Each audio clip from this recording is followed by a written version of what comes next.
Welcome along to Lakeside, where at the end of play tonight, the quarter-final lineups will be set in both the Open and Women's tournaments, and we have a cracking contest to open the evening. The number one seed here, the pre-tournament favourite, Jimmy Vanski, who secured his greatest title just a couple of months ago in Hungary, winning the World Masters. It is one of the most prestigious titles in world darts, and he's here looking to ramp it up a notch at Lakeside. He was well fancied last year on the back of an 8-title haul in 2024. Things didn't really go to plan. It was at this stage of the competition he was beaten by his fellow Dutchman Jarno Bottenberg. He was number 2 then. He is the number 1 seed now. And his opponent this evening is the very affable and bouncy German Paul Krohne, just 24 years old. But in that time, he's amassed a certain amount of experience. He did win a PDC Tour card where he went up against the best of the best, the likes of Littler, Humphreys, Van Goghen, etc. a couple of years ago.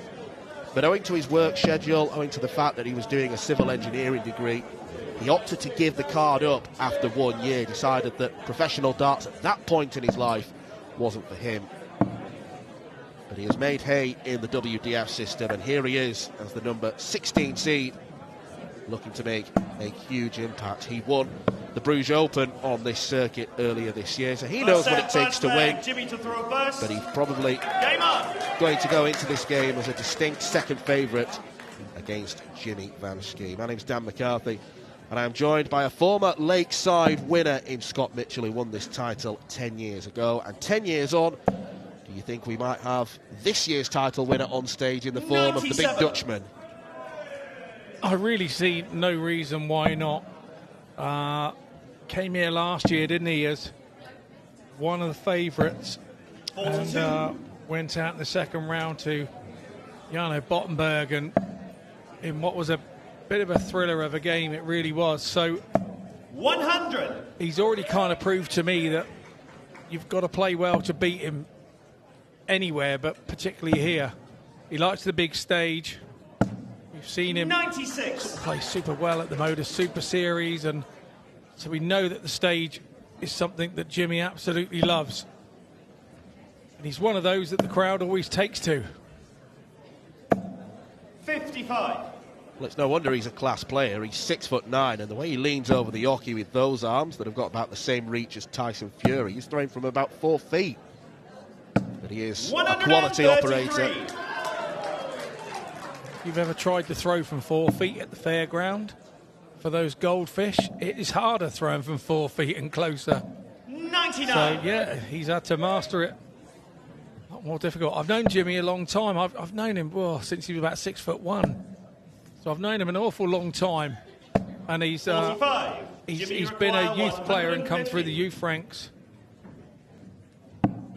in Holland. And back in 2011, he won the World Cup of the Dutch youth, and he was in teams with Jimi Hendrix, Jeffrey de Swan and Mike Zeidvik. So all of those guys have made an impression since 2011 somewhere in the game, and 65 for Jimmy it's now here at the 61. WDF at this particular moment in time. And he's seeking out double 18 for an early hold of throw. 25. All you require, A couple of misses won't do the nerves any good if he was feeling them beforehand. Tops here would do even more damage. Paul Krohne takes the Shanghai finish out. 120 checkout. It is Crona who leads.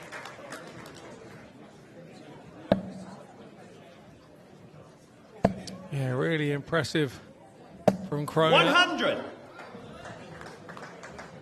Break a throw to boot as well. Nothing does more for your confidence than breaking your opponent's throw right at the very start of the game.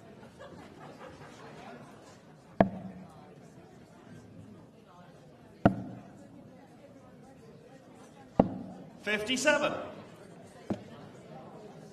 Well, Vanski won his first assignment of this tournament on what paper looks like fairly straightforward fashion against Alex Williams of Wales. It was a 3-0 win, but Williams could easily have been 2-1 up. He had the darts, 140. More gears to come from Vanski. His average was around the 88 mark.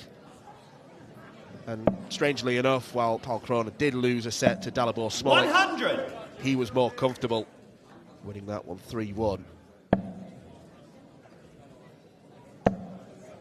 Dalibor, of course, will always be known and famous for 98. Jimmy exiting require stage right for a comfort 161. break. The man with the thumb-sized bladder.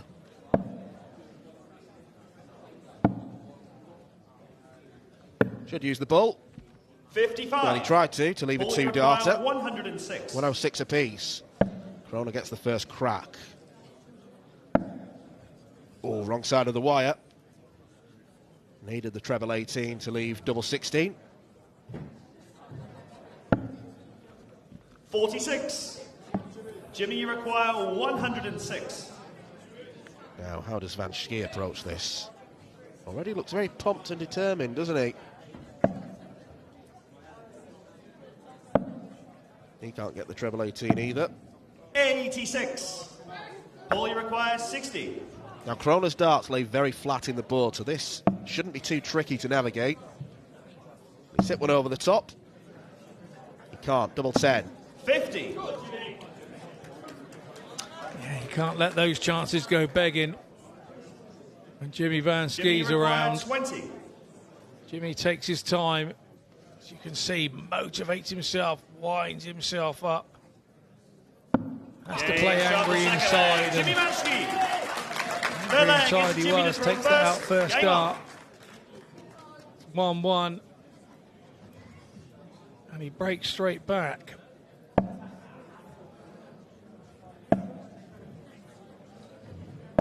$100.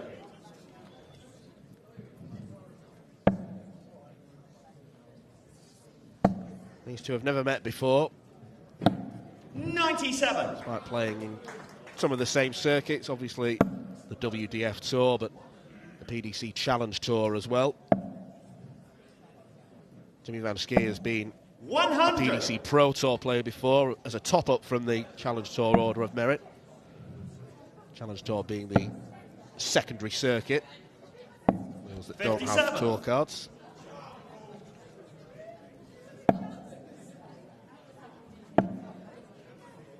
These two are good pals because 125. they were having a FaceTime together with someone stood outside during the break, so friendly rivalry, you could say. 47. I think that's become the way of the darting world of these days. We see a lot more cuddling after games and well done, mate. And in the Bristows and John Lowe days, we didn't see any of that. We saw more pushing and shoving. 140. Jimmy, you require 40. Game shot the third leg. Jimmy Vanski. Fourth leg. Well, very quickly, Jimmy Vanski has turned around the one-leg deficit.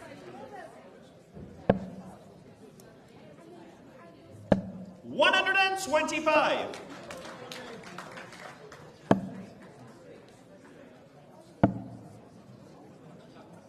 $96.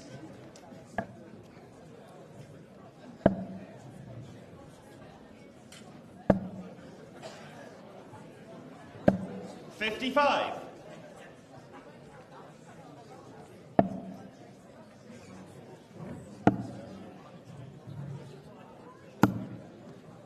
100.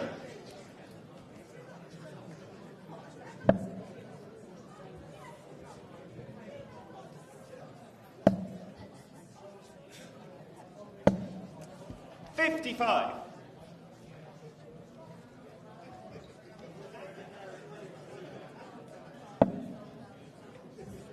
And they're disappointed with that non-treble visit. 56. But he's kind of got away with one there because Vanski followed suit. 59. Will he get away with it twice in a row?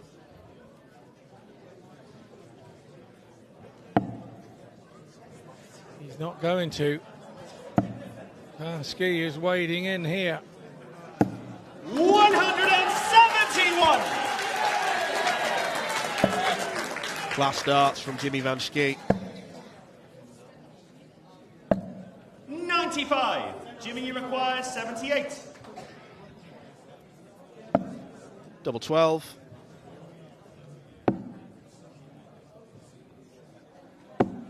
$54. Paul, you require 112. Crona might need his second ton plus checkout to stay in this match. How much of that bed can he see? Well, there was an argument to switch to treble 18. Yes, it leaves a double at the bottom of the board in double 19, but I think that looked blocked. Jimmy, you require 24.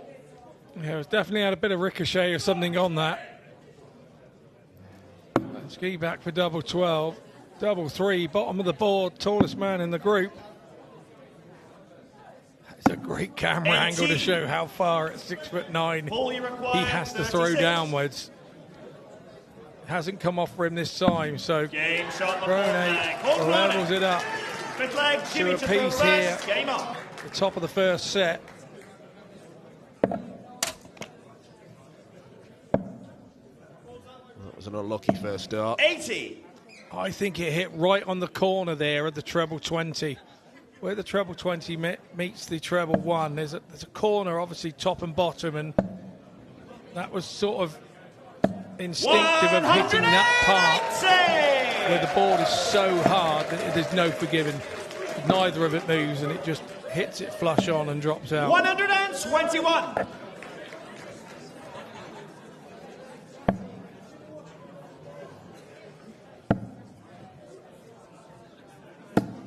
$134.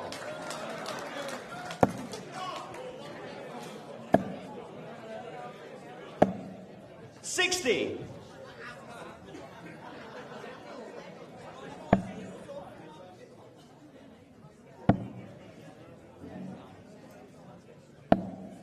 $40. Well, it's not a great return from Crona, and it gives Vanski an opportunity here. Probably needs 2 big trebles. Definitely needs 1. 58. Paul, you require 147.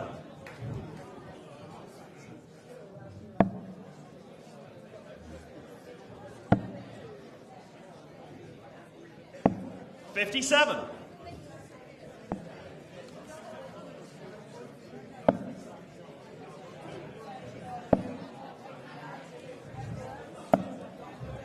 $54. Not much coming back from Paul, you Vanski. require 90.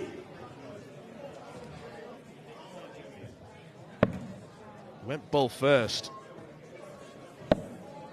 Double 10. 80. Knew where he was going as soon as he approached the oki. Almost Jimmy, a very you require well constructed 128. checkout.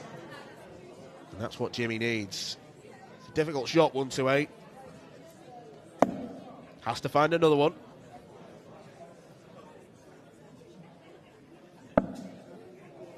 Fails in his quest. Yeah, touch unlucky there, wasn't he? The other option is obviously to come out 88. and go for a totally different treble, but Paul, you on the other side of the require board, it's 14s, but didn't work for Jimmy. He's left the tops, and it's double 5 coming in for Krohne. Double 2 incoming, Game shot the and first incoming set. it does, and Paul he takes the Krohne. first set. Paul Krohne showing a bit of metal there, didn't he? Second set, first leg. Paul to throw first. Game on. Well, the draw would open up if Jimmy Vanski was to exit. Mind you, the challenge for Paul Crona would come in the form of last year's champion, who very impressively 57. ended this afternoon's session against Jonas Masselin.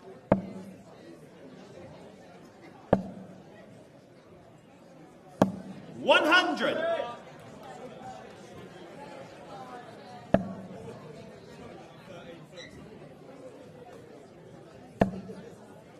Do have a star-studded lineup this 100. evening.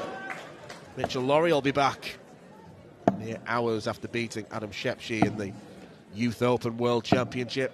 136. Takes on Jeff Springer Jr. of the United States. Kaya Baysal, who is the youngest ever senior winner in the WDF, just 14 years old, 96. plays next up against Thijs Kogelnik of Germany. And there's definite interest from down under as well. Ben Robb of New Zealand 95. and Raymond Smith of Australia, 2 players tipped for title winning runs after their displays so far. 96. Jimmy, you require 170.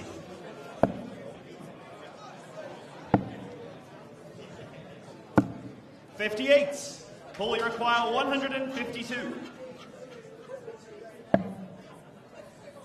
Plenty of room to the right. Or just over the top, double 16. That is magnificent from Paul Crona. Second leg, Jimmy to throw first. Game on.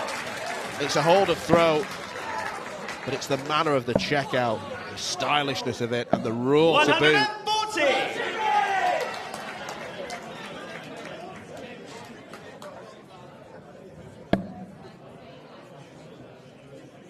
Early haymaker from the German. 45. Yeah, threw the whole kitchen sink at him there, didn't he? Great stuff from Krohne. 65. Now this is the time when things start to aggravate you. Dart on the floor there for Jimmy. 56. Start creeping in to say, oh, is it my day? There's obviously definite pressure, Scott, of having the number 1 next to his name. Oh, it is difficult. 40. There's no two ways about it. If you've been a number 1 seed anywhere, you'll understand. Well, the number 1 seed for a reason, and 42. you start putting pressure on your back to say, well, hang on a minute. You know, all your dart in life, you say, well, if I make my seeding, I've done okay here. So if you're the number 8 seed and you make the quarters, you're okay. 87. When you start getting up around the number 2 and number 1 seed and having to make the final each time, it is hard not to disappoint yourself. And Jimmy there in the wrong bed, touch unlucky.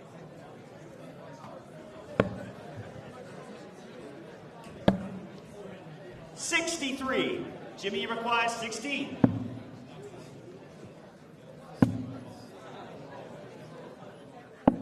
$12. Krohne's not on the finish. And yet Vanski has made this incredibly awkward for himself. 60. Jimmy, you require 4. Game shot the second leg. Jimmy Vanski. On paper he did. In practice, easy. Game on.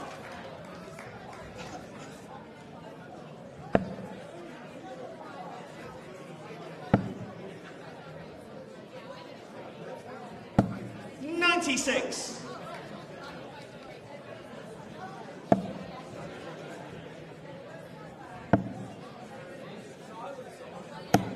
$136.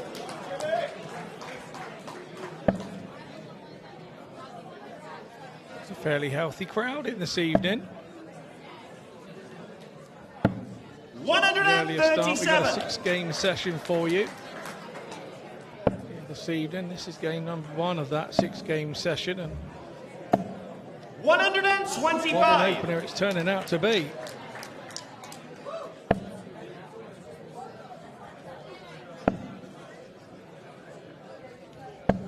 $58.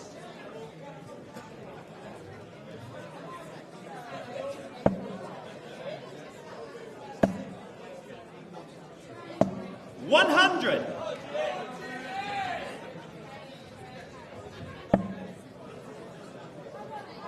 Well, Jimmy looks in better nick in terms of scoring.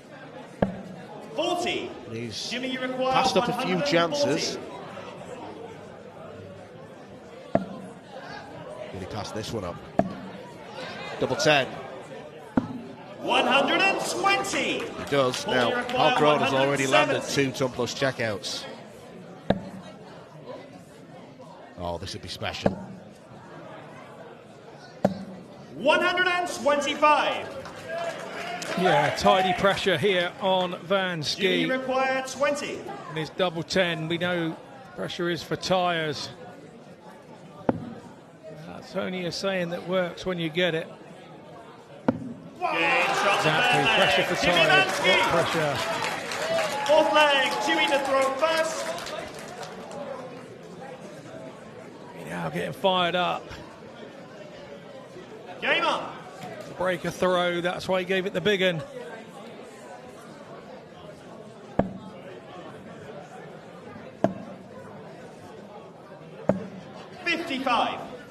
Giving it the big one is something of a trend that has come into darts. You see it on your Facebook and other social media outlets that people winning dart matches in the local pub and jumping around the place. It's caught on, and I think we have to blame Gezi a bit for that, don't we? 97.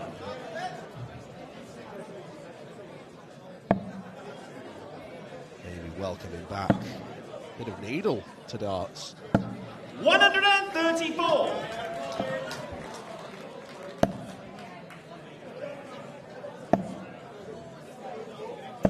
60.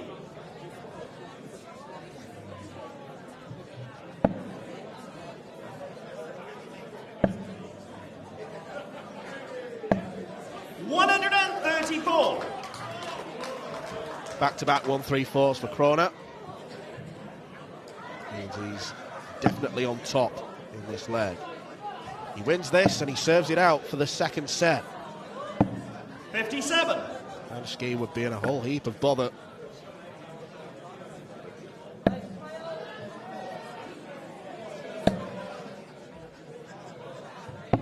$134. Well, a hat-trick of 134s. Leaves tops. 140. Pressure comes All you in the require, form of a 40. 140. Hit this in the first leg. Game shot the fourth Hits it leg. in the fourth leg of the second set. And now Paul Krohne is the favourite to go 2-0 up.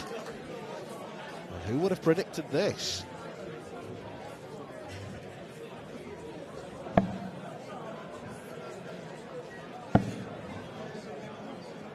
He's definitely coming out here and playing with no fear of Jimmy, is he?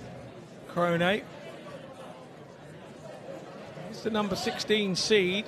All said and done.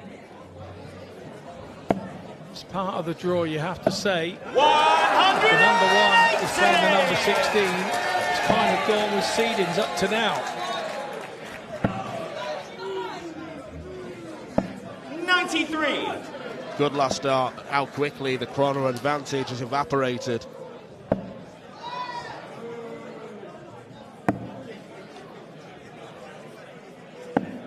$131. Really good pickup from Vanski under pressure here. He knows he's got to win this leg against the throw to keep himself in the match early doors. 40. And is that the straw that broke the camel's back in this set?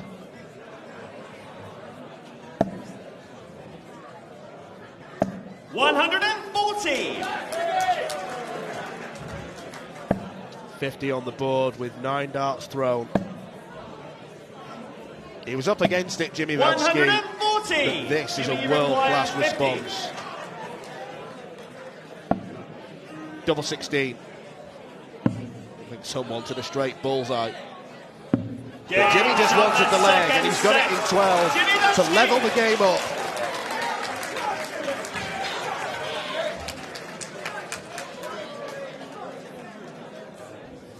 Third set, first leg, Jimmy to throw first, game on.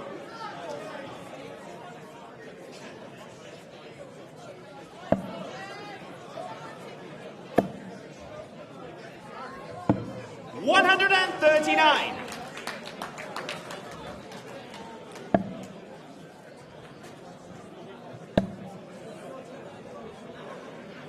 140.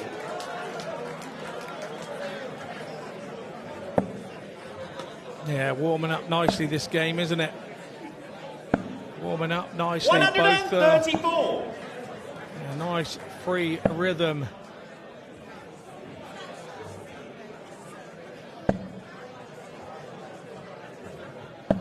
$100.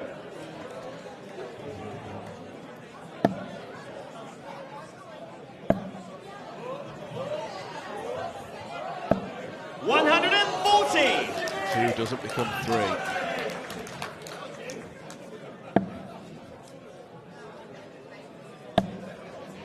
Vanski is looking very solid 131. Mid-90s average. 88.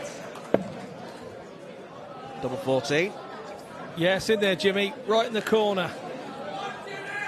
Was hanging loosely, to be fair. Game shot. So is that one.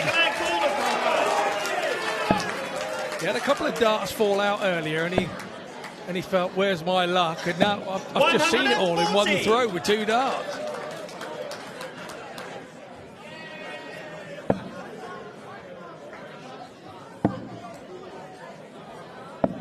'57.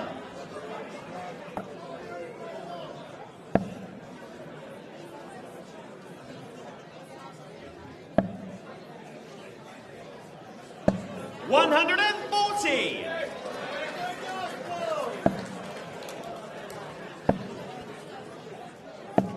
95.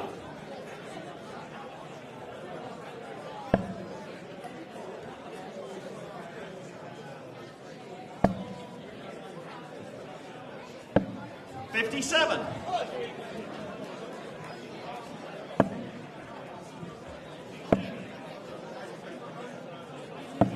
59.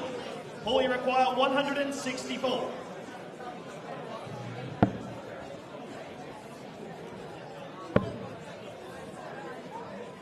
Clever use of the ball. 104. Trims it down to an even number. 60. All you require 60.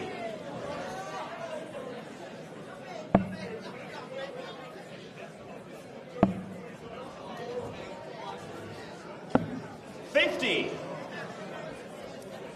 Yeah, would have been better been outside with that dart. Bit of board management there. Yeah, go for it, but go for it on the outer wire, not the inside. And now he's got 100 when he comes back. All you require 10. Go straight for it. I suppose if you're going to split it, have a good go at it. Double 2. He's done this already this evening. 6. Jimmy now then on 130. Really could pick his pocket here.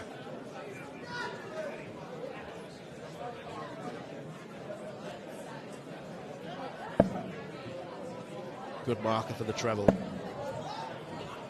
Over adjusts. 90. All you require. Good pick off with the last dart, but perhaps annoying, given that he didn't hit the treble.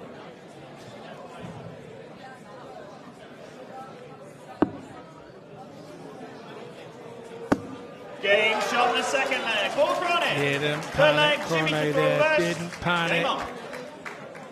Held his throw on the double 2. 140. Just goes off again really well. Break the game down as a player. First 60. 9 is really important. Score like your life depended on it with your first 9 darts, and then see where you are is my 97. motto.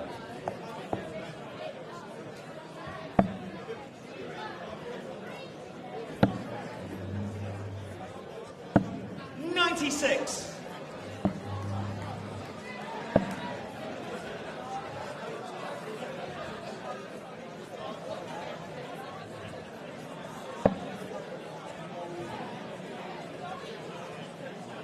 3 darts thrown from all over the board. 94.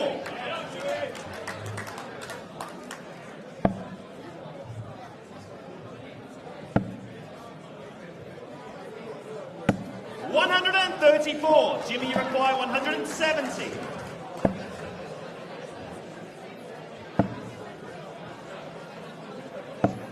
96.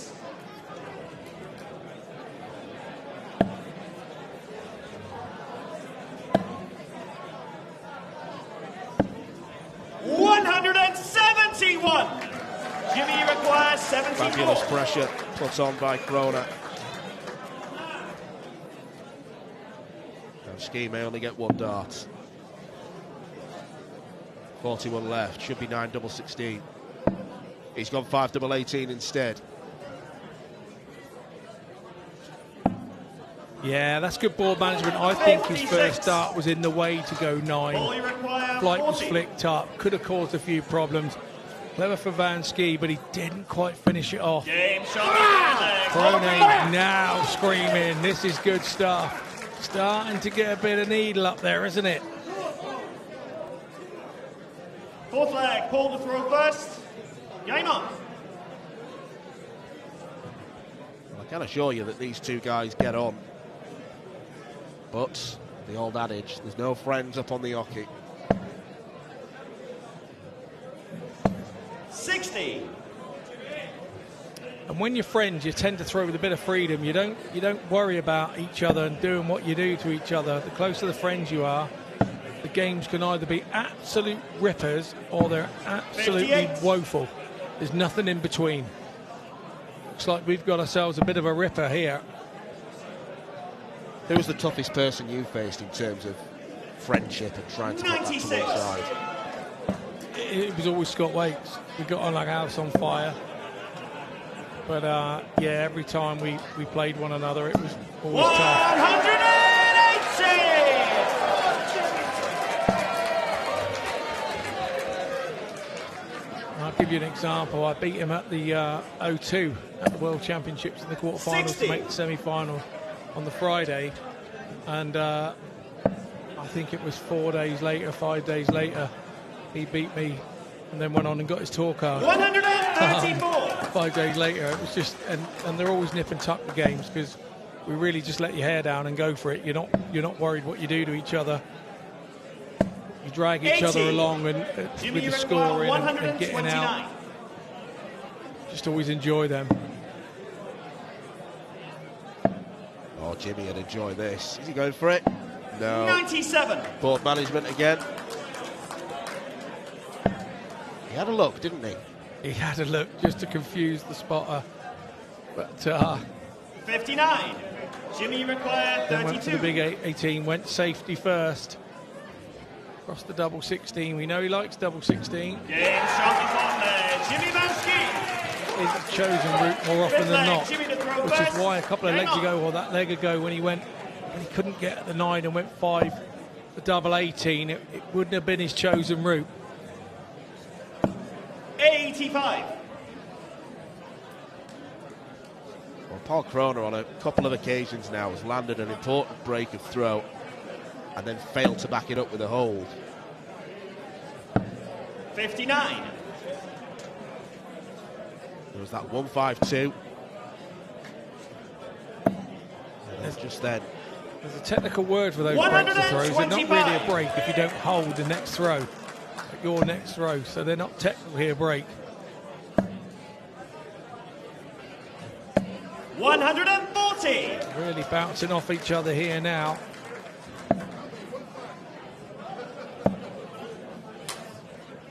Points between them. 100. In favour of Jimmy. Now 111 points between them. Another one of those. 138. Oh, fantastic. Leaves himself on a finish 164.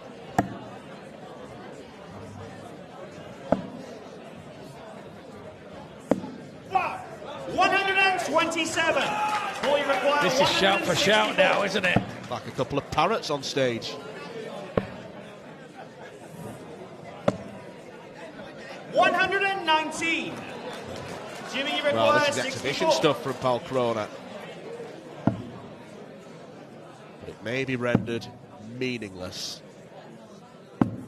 48. And the anguish there from Vanski as a set dart goes begging. All you require 45.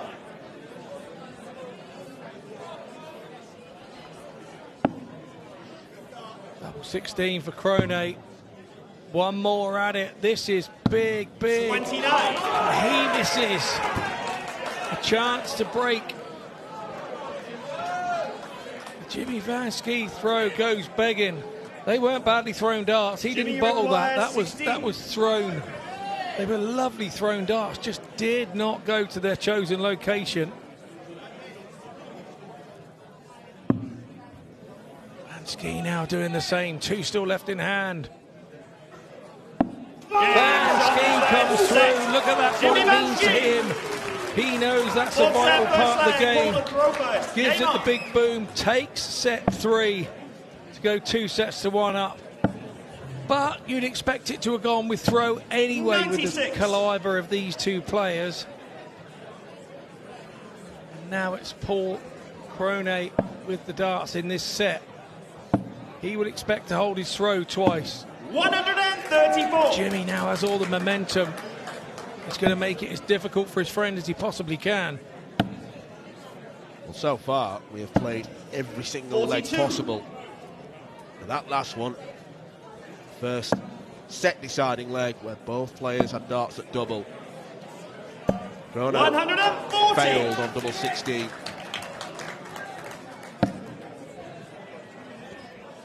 That's harsh saying he failed as a commentator. Yeah, he missed, but 80. You know, if he missed it and he hit the number, I can understand what you're saying. But for me, he threw 2 good darts there, just didn't go in their chosen location. 140. Touch unfortunate. And now Vanski really has hit the afterburners with the momentum of that. It's a big set 3 to win. 136. And the manner that he won it. Jimmy require 87. Treble 16. What's that for double 18 near the top of the board? Only require 147. Another blockbuster shot maybe for Crona. Not this time.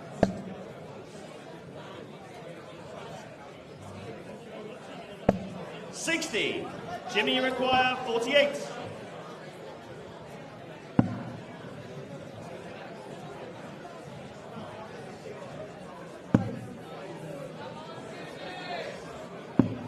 $40.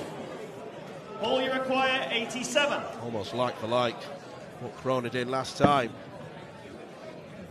Double 18. Game hold the throw. Paul Krohne.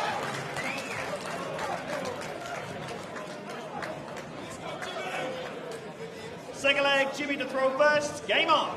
A really important throw and a good bounce back. You don't want to let Jimmy start getting away with a couple of legs and 3 legs on the trot. You've got to hold 100. him, and that's exactly what Krohne's done.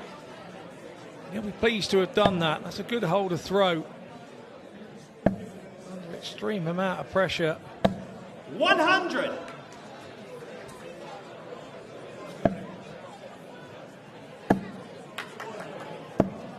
$125.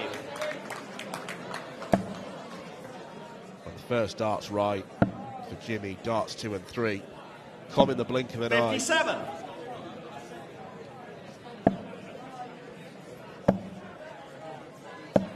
$140. He's getting more darts right now.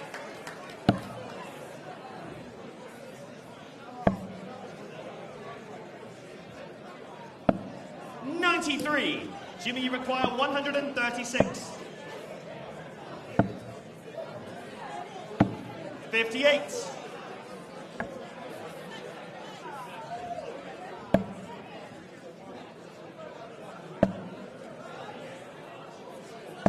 $140.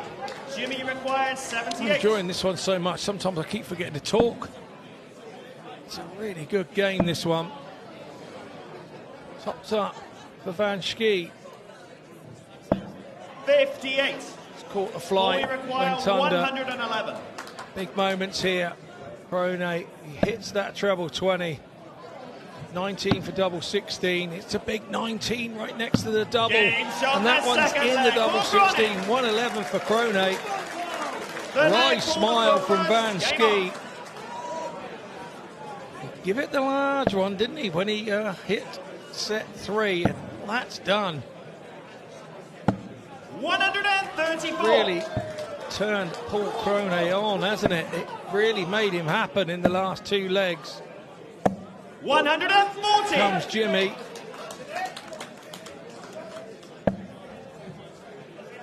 The odds here are all with Krohne. He's on throw. And he's on song. Another 180 goes in. And this set is looking to go 3-zip. The first 60. one of the evening to go 3-zip. They've really been scrap, 57. a real scrap the first 3 sets. This one's going all Krohne's way, the German. 131. All you require 130. Lit the blue touch paper.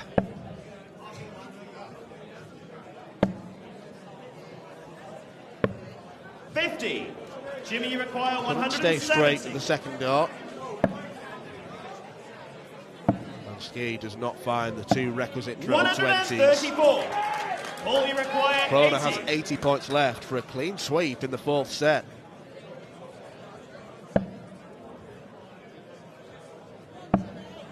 Double top. 40. Jimmy, you require 36. Game shot the 3rd leg. Jimmy Vanski. Jimmy says, where have you been? 4th leg. Jimmy to throw first. That was a great Game fight on. back from Jimmy in that leg. I believe at one point there he had no right to win that leg. No right at all. Managed to keep 42. Krohne under pressure. Now the game becomes difficult again for Krohne after 45. 3 legs of really flying. Now looks like the momentum swung again 99. in favour of Jimmy Vanski.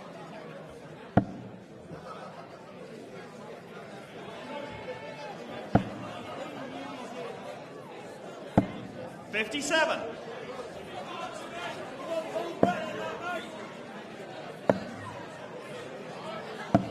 $137.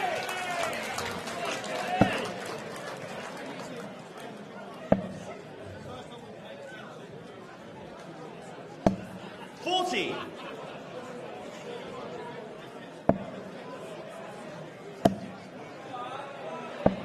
$140. Treble-less leg here from Krohne. Here's the 4th leg here in set 4. Can't say that towards 59. Vanski. Jimmy, you require He's 83. hitting them for fun. Right at the right time. Double 16 now. Game shot the What 4th a leg. leg Jimmy of darts from Vanski. 5th leg. Pull to throw first. Game on. 15 dart, hold a throw, and now it's all about can Krohne find a bit of something here again as they go 2-2 once 97. more. Well, it feels like throughout the course of this match there have been more of those legs in favour of Jimmy Vanski. Krohne's been winning the tight legs. 180. But this is a sprint finish potentially for Jimmy Vanski. He's 1 leg away from a place in the quarterfinals where it would be the #1 seed 60. against the defending champion. You would not want to miss that one. Again, 60. halfway down that 3rd leg of this set. Jimmy back on 300 and something. Oh, Krohne on 175. You just couldn't see this happening. You couldn't see this getting to 2-2. 100. Now stranger than darts.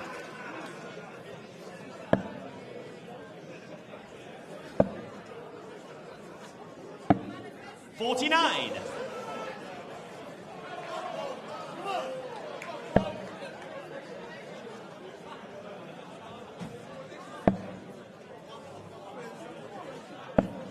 $94. Needed that long range finish, but he's already had 3 ton-plus efforts that have gone in. 100. And All one you of them being a require 152, so it's well within range. Not this time, but he's got to turn that corner and set this up. Needs a treble. 65. Needed something Jimmy, you big. I require understand why he's done 112. that. It's now all about Vanski. This is 112 for the match.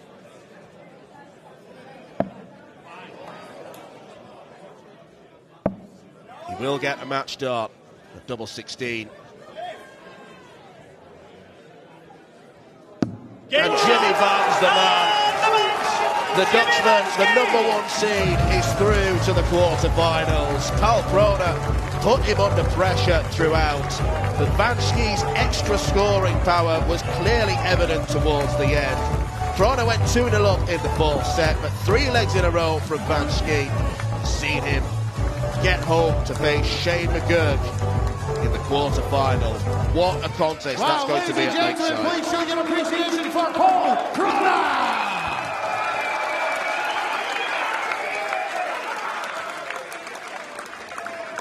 And into the quarter-finals, Jimmy Vanski!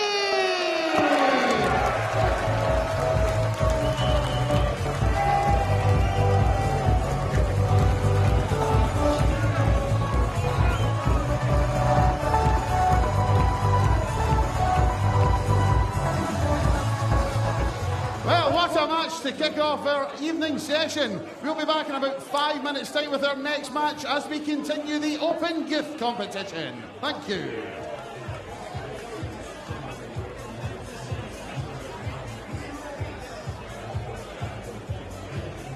Well, what a way to kick off the evening. Paul Krohne's walk-on promised entertainment, and it delivered. Krohne certainly played his part throughout the contest, right from the get-go, the 120 checkout in the very first leg of the match. But Jimmy Vanski, throughout the course of the game at various points, while he was put under pressure, proved why he is the man to beat here at Lakeside this evening. If you are looking solely at the world rankings, Vanski at times got frustrated, but in other times he was the shining light. Nothing Paul Krohne could do to stop the superb scoring, and there was that match-winning double 16. Jimmy Vanski sharing his thoughts here with Schie.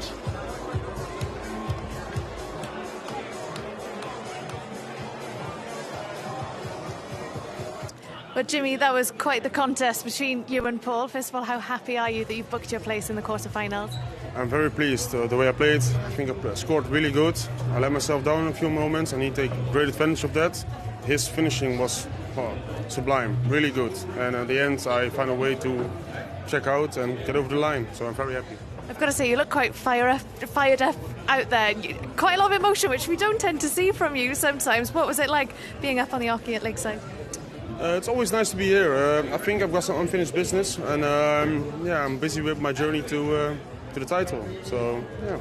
And of course, you're coming into this tournament this year as the #1 seed. Has that added any extra pressure at all? I think I felt the pressure last year a bit too much. I think I struggled a little bit, but this year I am taking every game as it comes and just try to win every game. What's the difference then between last year and this year in terms of your mentality? I think a bit more experience as well. I've never played here before, like for last year, and now I have experienced it one time. This is my second time now. A few more games, and I feel more confident as well. So, yeah. And of course, we've got a really tasty contest between you and Shane McGurk. You've got the world champion defending his title, the #1 seed as well. Just how much are you looking forward to that challenge and that test? Well, I'm looking forward to every match. I know Shane very well. He's a great player. So am I. So yeah, I've played a few times against Shane already, and I hope it's going to be a great match for the fans as well. And may the best man on the night win. Exactly. Well, Jimmy, congratulations. We'll see you in the quarterfinals. Thank you very much. Thank you.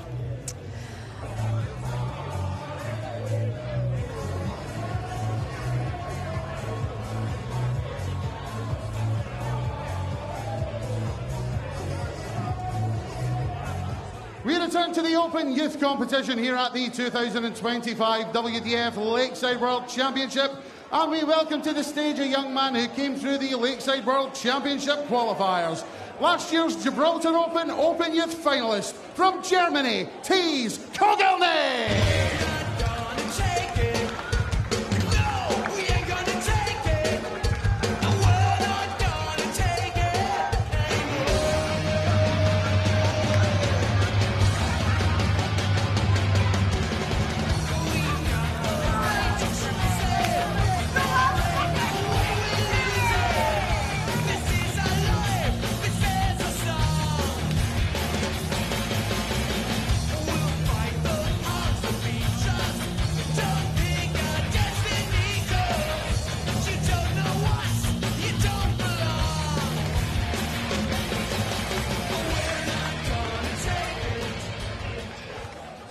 His opponent is the winner of 6 Open Youth World Ranking titles, the reigning British Open and Italian Open champion from England, Kaya Baysal!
Well, one 15-year-old may have been taking all the attention this week, but another 15-year-old has generated headlines in the past as well.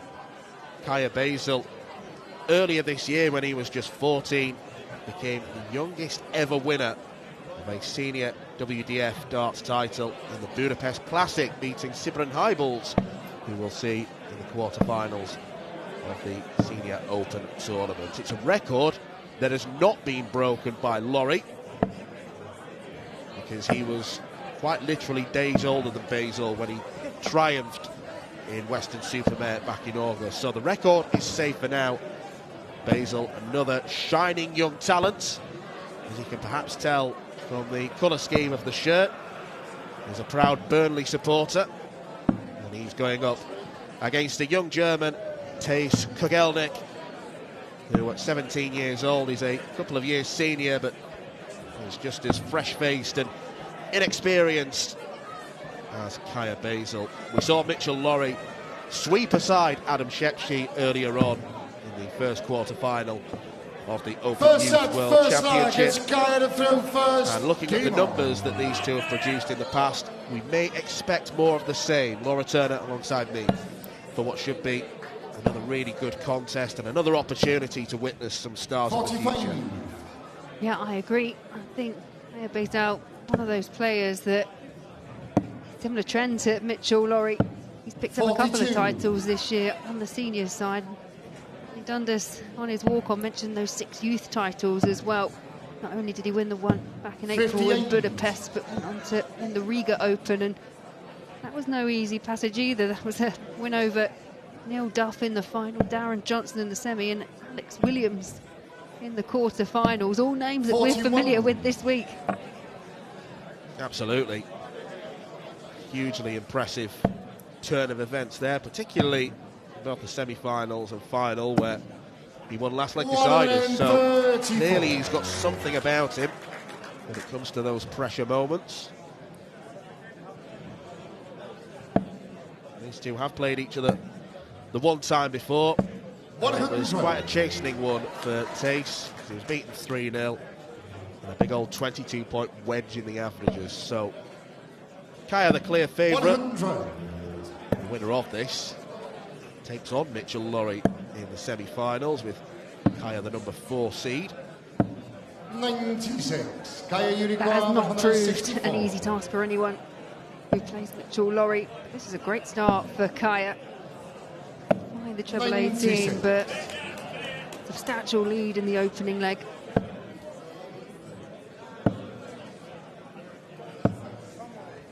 .31. Kaya, you require 68.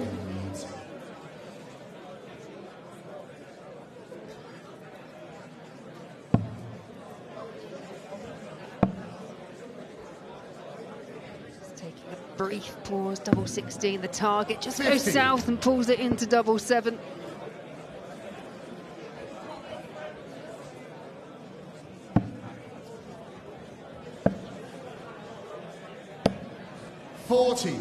Kaya, you require 18.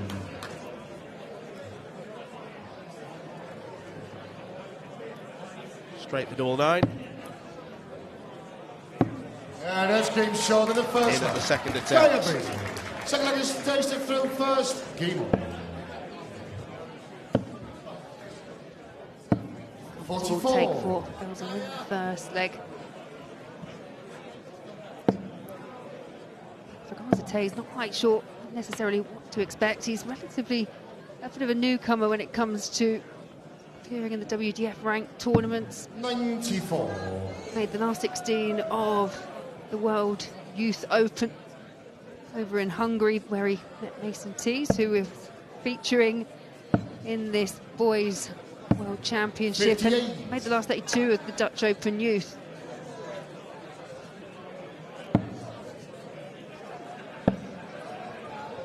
You have to give full credit to anyone that can get through that really tough qualification process to get here. There was 205 participants that towed the Oki.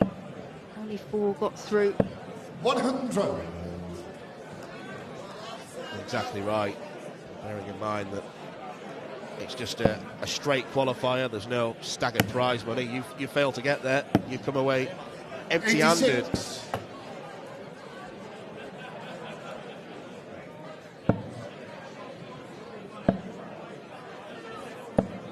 86. Exposure and experience that players will get playing here for the first time. It's totally different on the stage in front of a crowd with the cameras.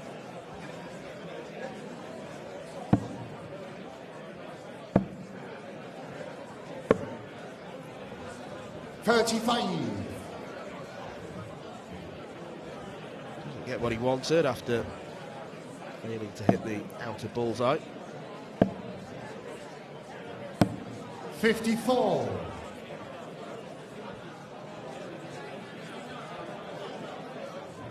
It's quite a pronounced lunge forward when he steps up to the Oki before throwing the first dart. 37. Kaya Unicorn 152. So many players have their own patterns and quirks that they do before they throw the dart. Just gets them ready. Kaya looks for a 1-4-1-5-2. 120. Well, despite the 152 not going, that is some setup shot. The brass neck on him. 77. Double 16. Were you ever doing that at Kaya 15 years old? I'm not even doing it now. I'd love to be able to.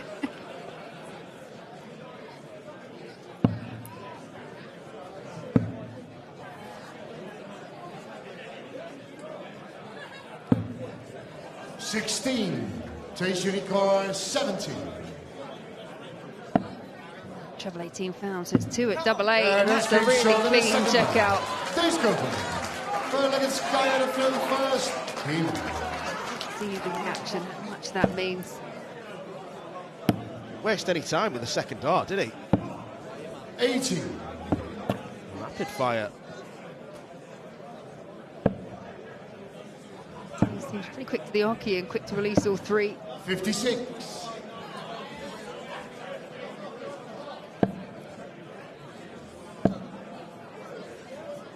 One of them 40.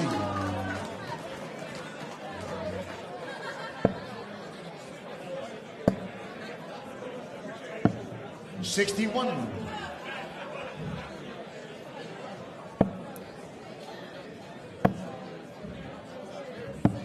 $59.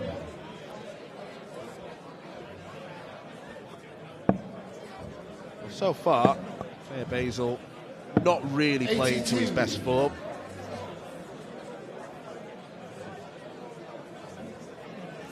Just taking his time, regaining composure.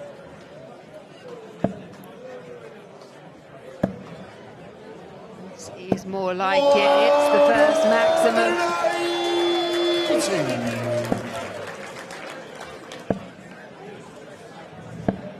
98. Kaya Unicorn 42. Okay, down to a 2 out for 12. Yeah, that's game short in the third line. Kaya Baysal. Will do nicely. Four-legged stays of field Baysal first. responds, restores his advantage. 100. multiplies with a 180 of his own, and that was some roar you heard from him. I couldn't hear anything. 140.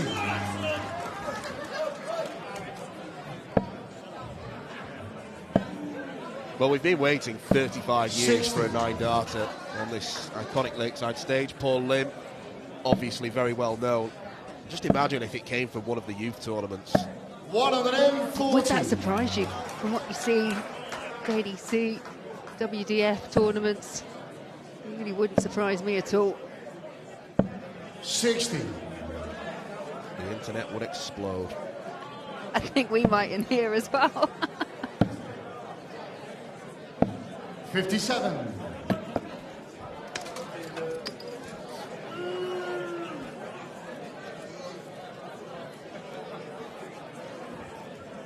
Focusing. Drop dart there from Kaya out.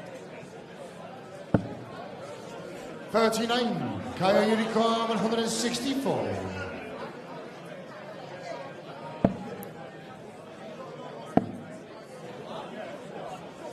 You fancy this?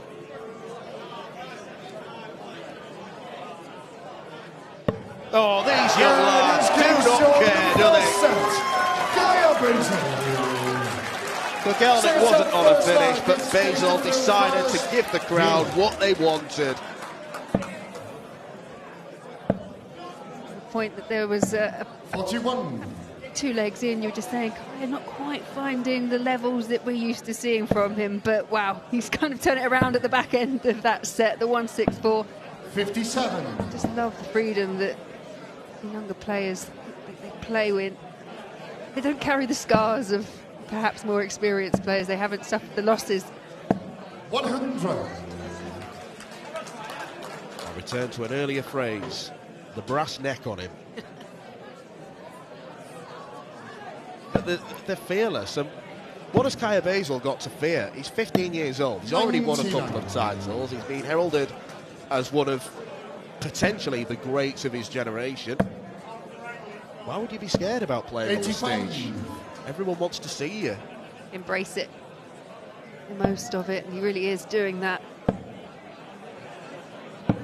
59.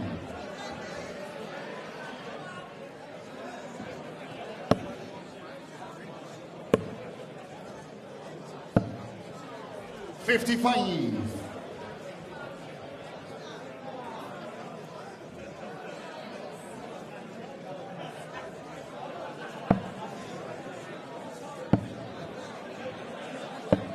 56.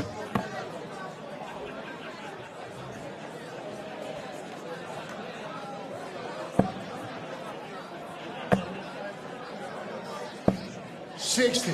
Takes first down to a finish. It's a long range finish, but we've already seen the 164 in this match. 100. If you thought Tace was loud when he hit the 180, imagine what he'll be like here. He'll have to remain a figment of everyone's imagination. 56. Tace unable to get the first treble. 130. Well, this should be child's play compared to a 164. Double 5. 125. Tace Unicorn 104. Flick of the hand from Kaya Baysal. 80 for double 16 for a 104. Let's get short of the first time. Tace Cogelnik. Treated to ton plus checkouts all around.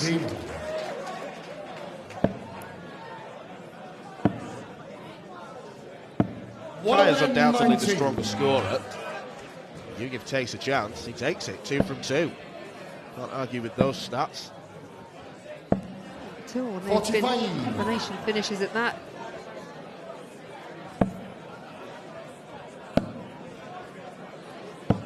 57.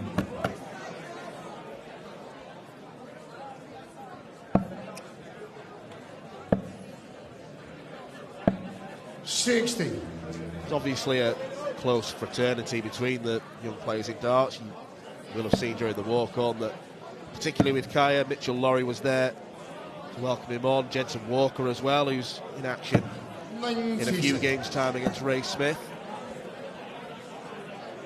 The essentially they're growing up together. When I wandered through the practice room earlier, it was the trio of Mitchell, Lawrie, Jansson, Walker and Kaya Baysal all practicing together.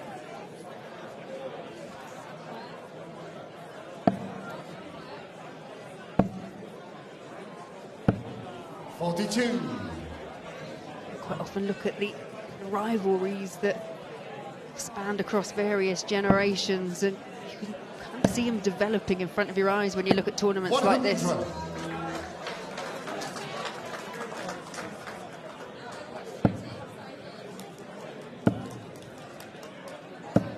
57.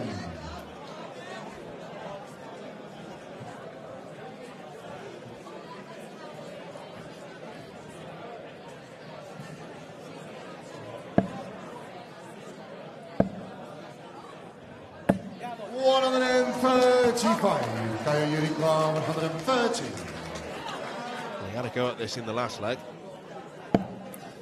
Won't have one this time. Wrong side of the treble 20 wire. Wrong side of the treble 19 wire as well, and just chasing it round a bit. That's double 12 for a 101 to back up the 104. Clips the wire. 76.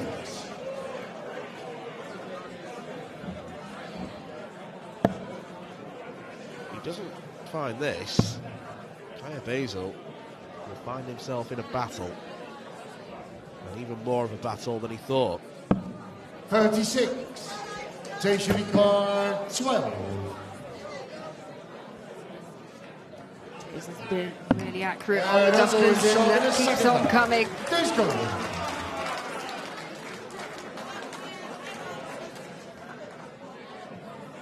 Verlagen stays to throw first. Came on.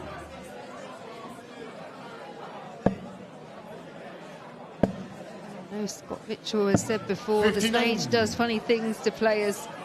Some players manage to produce their absolute best. Some just a little bit harder to settle.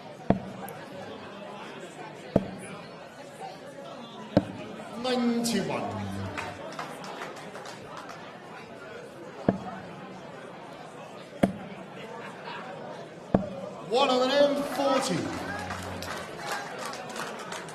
There is a chunk that separates them in the averages. 11 points in favour of Kaya. 66. He leaves himself on 344 after 6 starts. Tace on 302. 80. He's taken the initiative here. 60. Sad to report, Tace is not on the 9 darter. 43.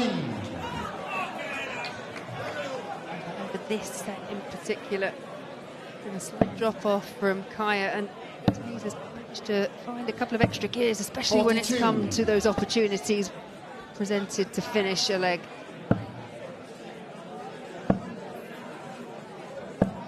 59.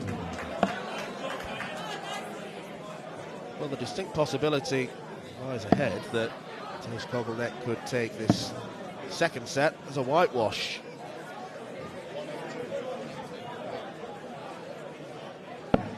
'78. Tace require 120. 20. Goes wild with the second. Kaya require 164. Again, could he?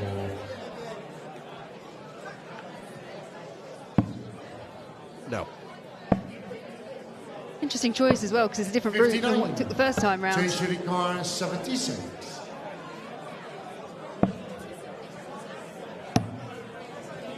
Double top. 36. Does not double the lead. Kaya require 105.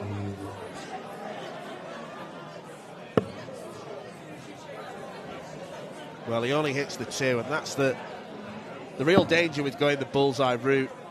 Yes, a 25 can leave you with 2 double top. If you miss outside and don't hit the requisite number, then the shot's dead. He left himself on double 15, but he's not allowed to come back. Second set. Great set from Taste Kogelnik, and if this was leg play, Third set, he'd be first set, 4-3 it's up, Schie to throw despite first. averaging 10 points Game. less. It's the beauty of set play. Just approach each set as almost like a separate match. If you can to that mindset.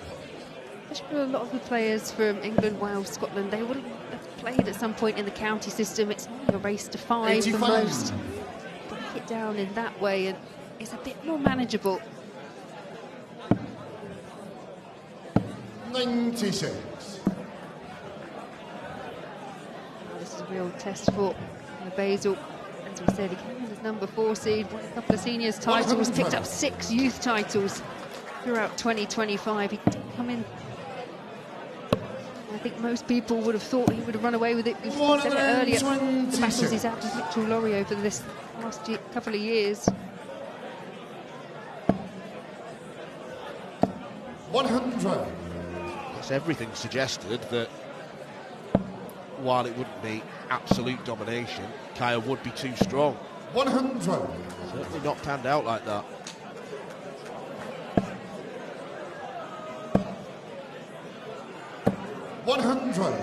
Kaya Unicorn 83. Double 16.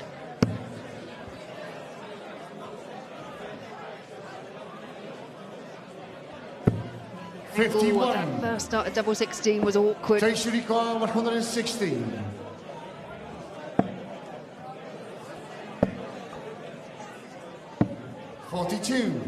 Kaya Unicorn 32. It's off here for Kaya Baysal.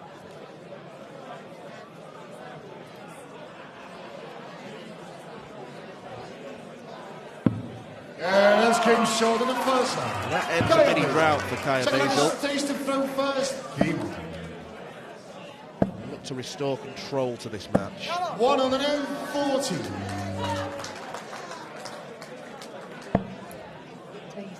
Though, moving every dart up on that 57. stage.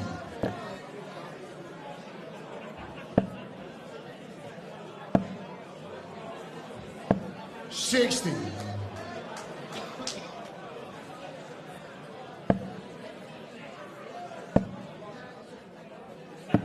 $97.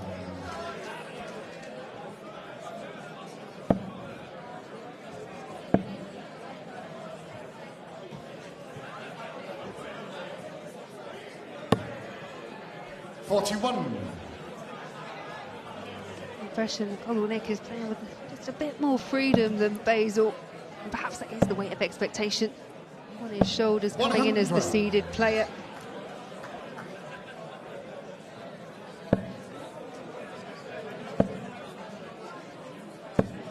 $30.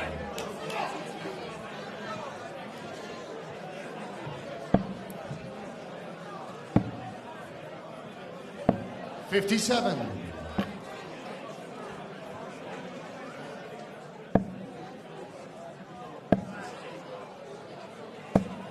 45.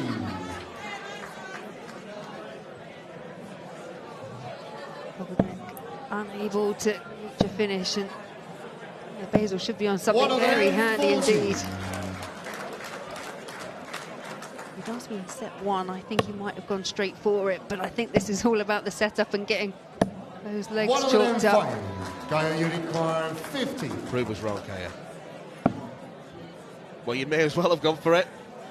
Only one. No, not even one dart. Why didn't you go for the bull, Kaya?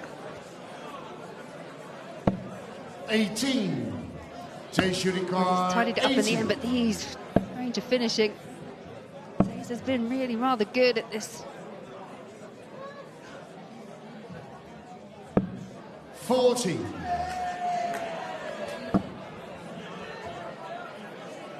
Kaya Unicorn 32.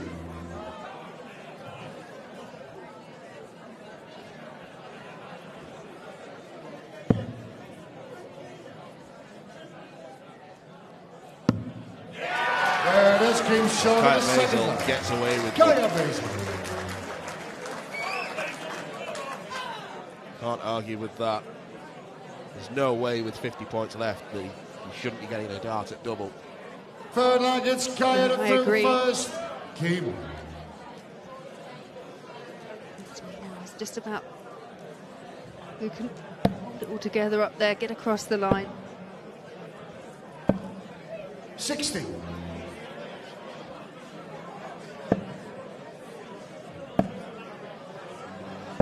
One on the end, 40.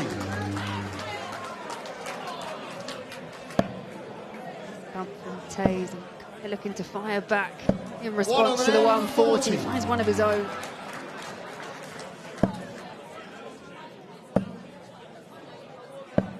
$85.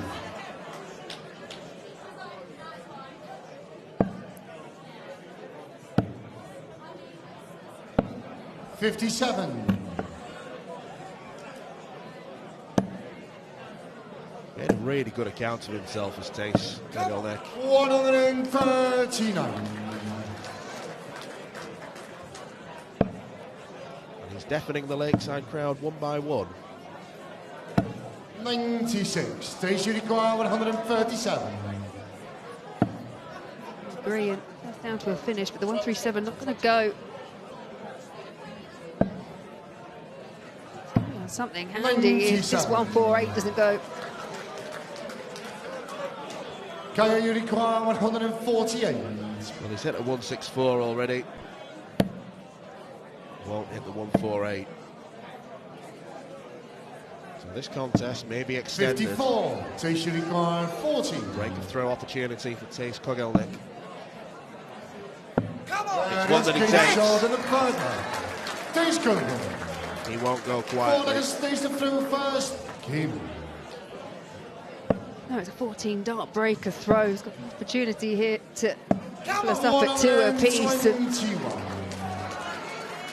The reaction, a sense of urgency, a real bounce in the step of Tace Kogelnik. 60.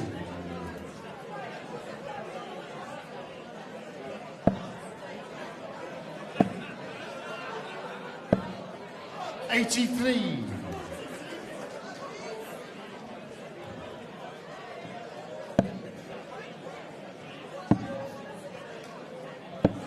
$90.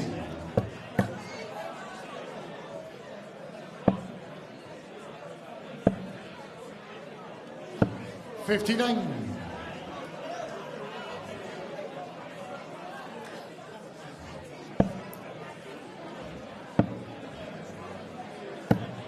Finding himself in a real battle here, was 2-0 up in this third and final set. He was staring at going the distance in a tiebreaker. 44.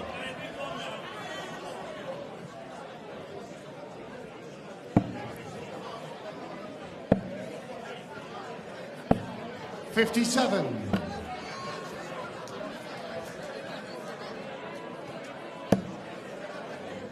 Just the speed for Tace to get to the hockey. I don't know if you noticed, had to reset his throw because I don't think he was quite sure what he had left at that point.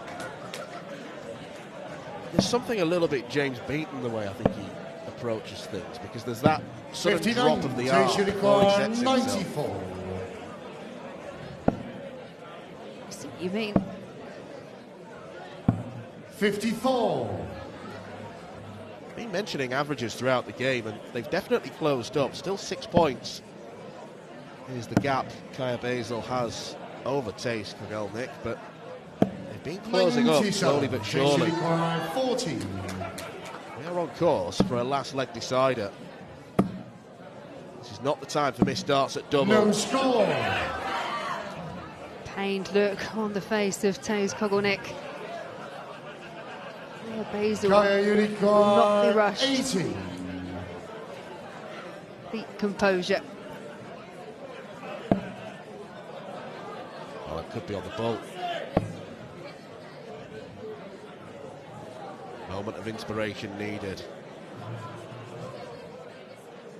And Kaya Baysal delivers with his second bullseye finish. What a contest that was between two rising stars of darts. But it was the junior man, the 15-year-old Kaya Baysal, who nervelessly won it on the bullseye. Kogelnik put up a real fight and made it a contest, but it's Baysal who wins 2-1. Ladies and gentlemen, please show your appreciation for Kogelnik.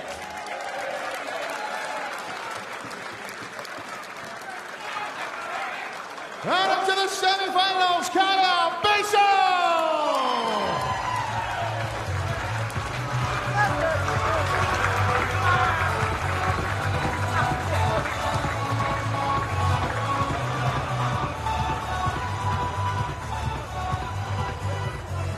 Well, ladies and gentlemen, another 5-minute break. 5 minutes time, we return to the open competition with Robb against Stephen Rosney.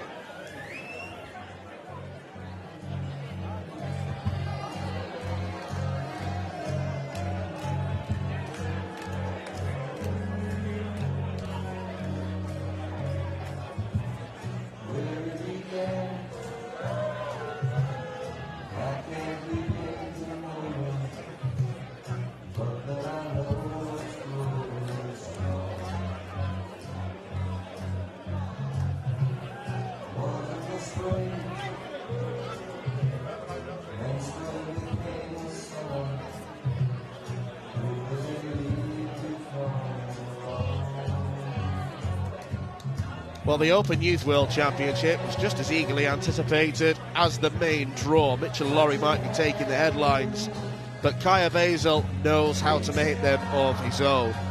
It wasn't a stellar performance from Baysal in terms of the raw numbers, but he produced some incredible stuff throughout against the noisy and boisterous Kogelnik. That 1-6-4 was picture perfect to win the first set of the match.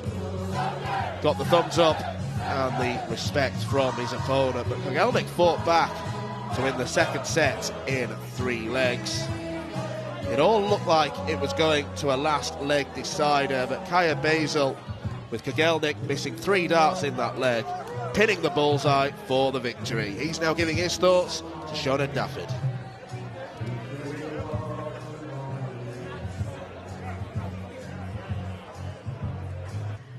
Kaya, first of all, huge congratulations. You've booked a place in the semi-final, but how tough was that against Tees up there tonight? That was a lot tougher than I expected. I struggled quite a lot. I was running off energy the first set, and then second set I don't know what happened, to be honest. Yeah, when Tees was making his comeback, he showed a lot of character. You know, what was going through your mind at that point? I was just trying to block it out, follow, which I didn't really do, to be honest. I got quite lucky in the end, but yeah, he played well. What's it like up there on the Ocky? It's such an iconic location like Lakeside. I enjoyed it more than any other game that I've played. Maybe not how I played, but the experience was unbelievable. And of course, you've had such a year. There are so many eyes on you at the moment, Kaya. Is that adding any pressure at all, or are you kind of enjoying it? I'm enjoying it, to be honest. It's just running off pure confidence in how I'm playing, and it's working at the minute.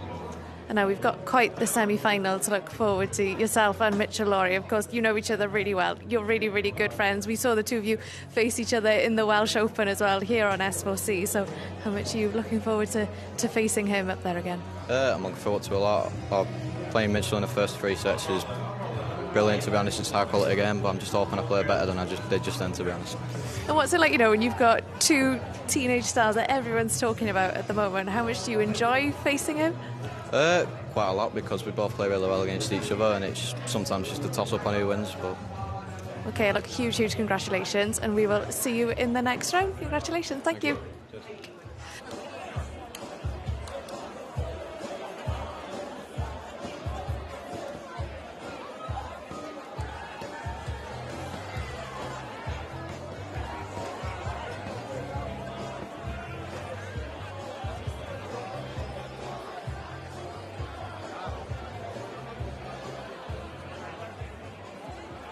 We return to the open competition here at the 2025 WDF Lakeside World Championship, and we welcome back to the stage a man who came through the Lakeside World Championship qualifiers. This year's Hungarian Classic finalist from Ireland, Stephen Rosney!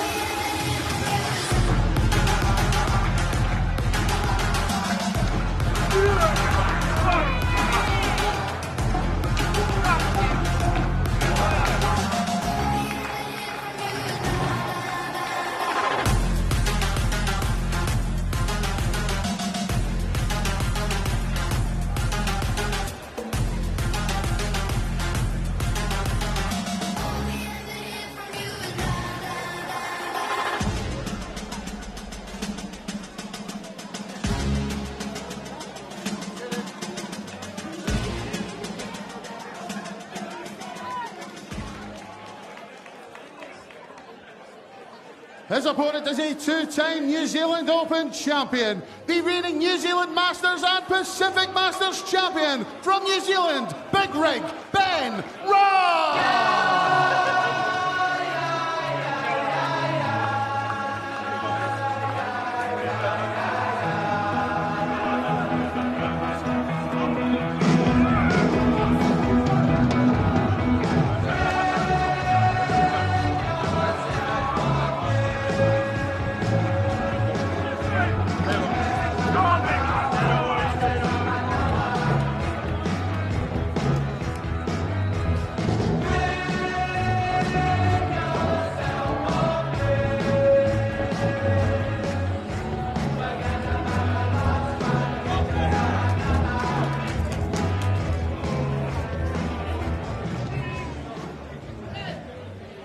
Well, the adults are back in the room after Kaya Baysal's bullseye success against Thijs Kogelnik of Germany. Two guys in their 30s, in their prime years, you could say. Big rig Ben Robb from New Zealand against the Irishman Stephen Rosney. Chuckles, at the age of 30, has won a couple of games so far in this tournament. He's won them fairly stylishly as well, not dropping a set against either Jim McEwan or Stephen Rosney, but he hasn't played as well as Ben Robb, and considering the opponents Ben has had in front of him, Johan Engstrom from Sweden is a very dangerous player. He's played to an extremely high level before in his region on things like the European Tour as well. He also beat a former champion in Neil Duff. He's up against another man from the Emerald Isle, Stephen Rosney, one of 4 players to successfully navigate the last chance saloon qualifier in Hungary. And Rosney is not looking back. He's trying to take this opportunity with both hands. He's already seen his compatriot Shane McGurk, the defending champion, win on this stage today. McGurk said he'd love for it to be an all-Irish final, and I'm sure Rosney would want that as well. Thank you, ladies and but gentlemen. If Ben Robb plays as well as he did against Neil Duff, then this is going to be a big ask for Stephen Rosney, Scott Mitchell, because Robb was sensational on Monday evening.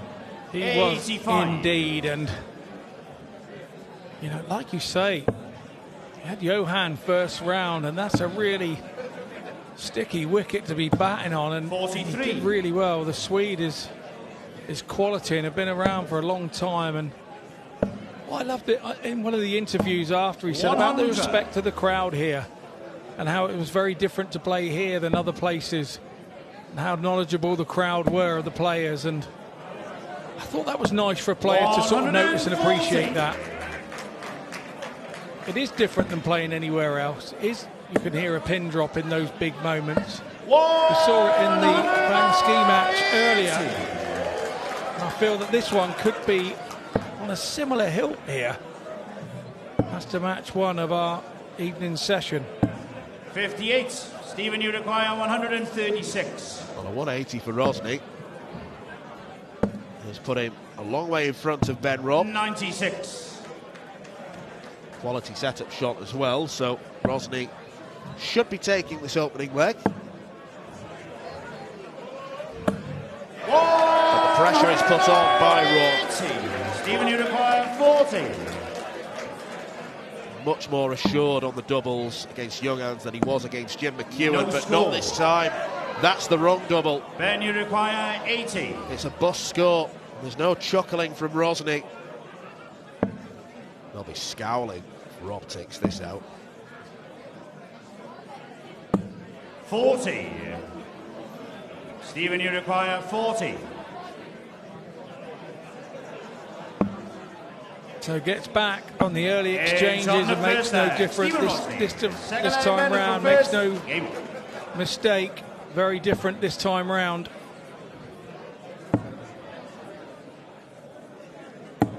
$119. Ben Robb has been a busy boy over the past few months. Spent much of October and November travelling around the Oceanic region, playing in the inaugural ANZ Premier League campaign. It didn't go to plan. He failed to reach the semi-finals of the PDC competition, where all the Premier players, including Raymond Smith, who's playing later tonight.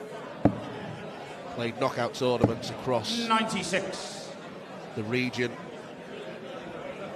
Was too inconsistent, but did get a nightly win where he averaged 103 in the final. So 28. When he's on it, Ben Robb is a quality operator.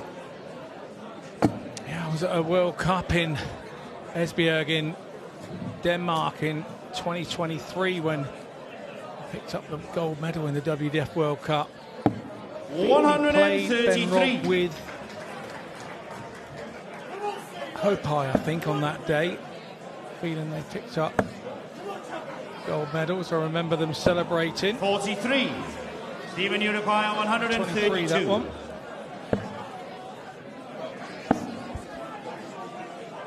$92. Rosney, he's been playing Def Tour and World Youth stuff on the PDC side of the game.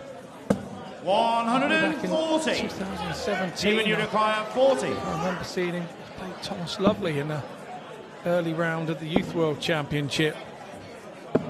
20. Rosney's been around for a time as well. 130.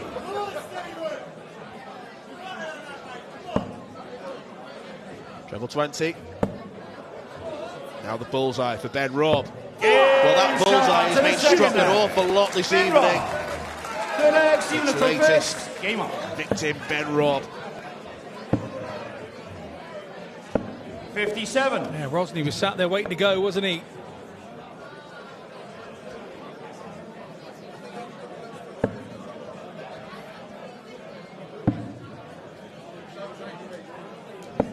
$57. Over the shoulders, still a stretch of the arm, still getting into it. We're only 2 legs in.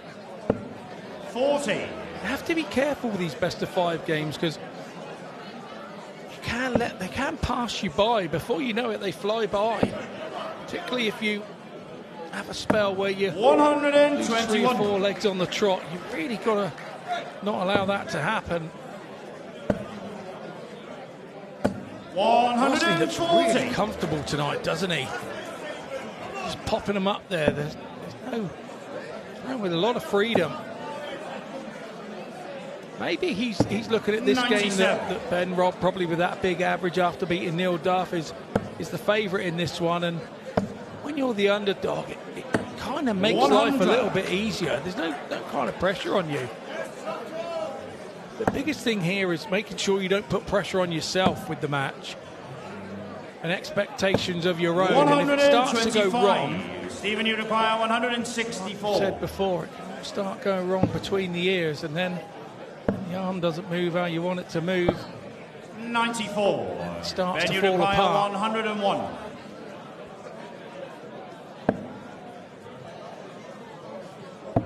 Double 16. 85.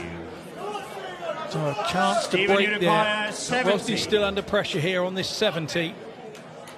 Looks like he's going treble 18, and he's hit it smack bang centre. A little bit awkward. Got to go top corner.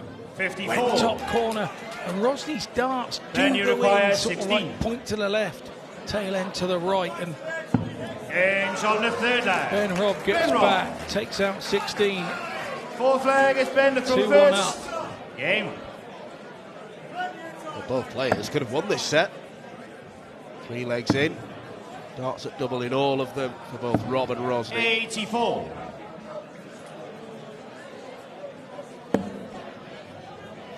Winner of this plays either Jensen Walker or 9. Raymond Smith, which is the next Open World Championship game that's sandwiched in between. We have got the home hero, the one really flying the flag for Wales, Rhian O'Sullivan. 140. He takes on Czechia's Jitka Cisarova.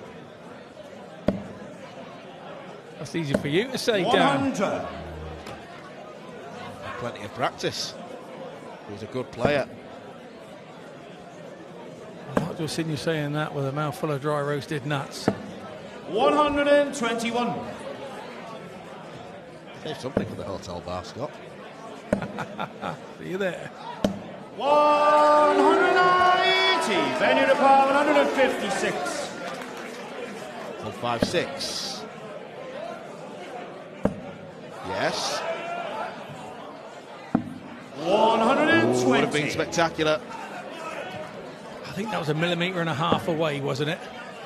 What a setup. What a chance. Robb will come 100. back.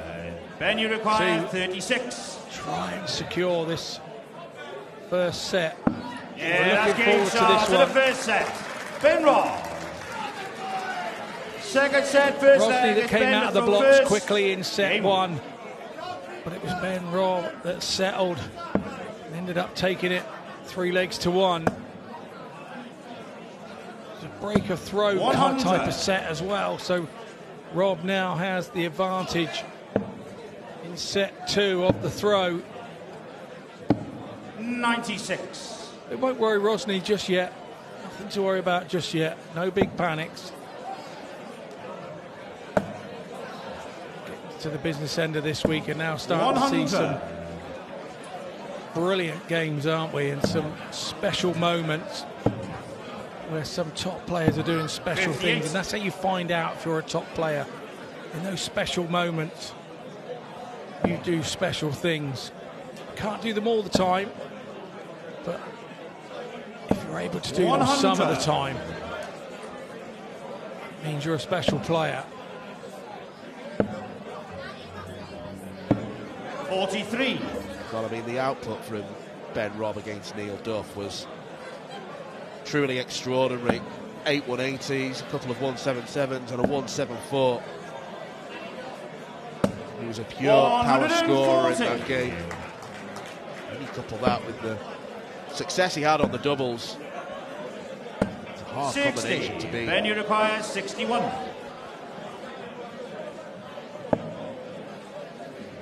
Well, no disaster. 19 for double 16. Part 2's done right, as is part It's on 3. the first leg. Ben Robb. Second leg, Stephen throw first.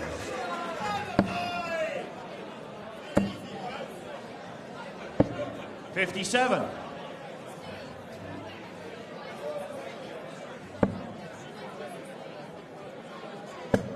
Rosney here is really 60. under the cosh here. Ben Robb playing very nicely indeed. Kind of asserting pressure every time Rosney goes to the board. 92. He's under pressure because Robb is scoring something. Big moments, but you don't get away with that all the time. There are spells in the game where that will have to drop 83. off. Not always, but sometimes. Digging deep when you're not quite in 58. your purple patch or your zone within the game. It's hanging on in there in those moments.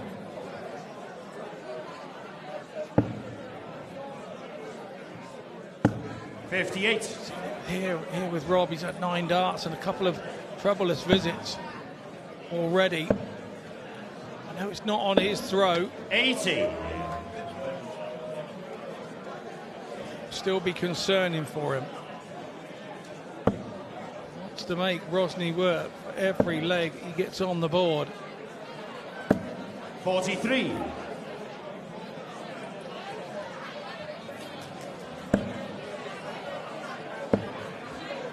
Rosney, this is a way back in. It's a way to gain momentum again. Have a little purple patch of his own with a bit of confidence. 100. Well, I was going to make the point that by Robb's high standards, it's a poor leg, but the 180 has changed the complexion of it. No dart at double for Rosney. 98.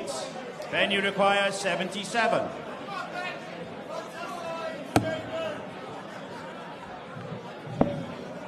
Double top. 57.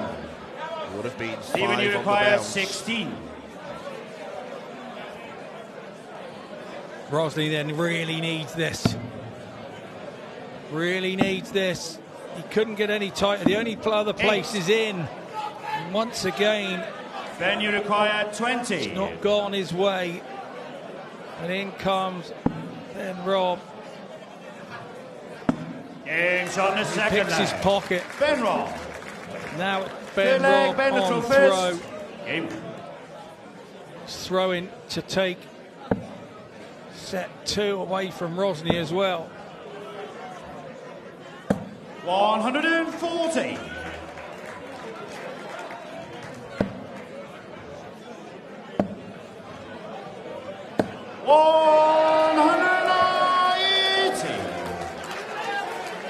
Rosney fighting back. There is an enormous gulf in big stage experience between these two.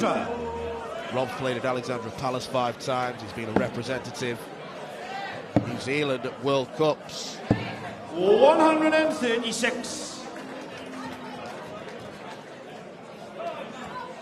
Of course, that recent ANZ Premier League campaign. Rosney's stage experience relatively minimal. 100. He's part of the Irish team on S4C that played in the Six Nations back in the summer. Along with 86. Defending champ. Then you require 161. Bad last start, leaves 99.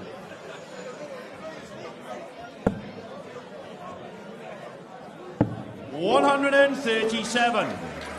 Once Stephen, you again, require 99. moments, and they're all going Ben Robb's way. Oh, this is good from Rosney. This is good. Lovely from him. Stephen Rosney. 4 flag is Stephen to throw first. Game on. Well, he snapped out of that 5-leg losing streak. 40.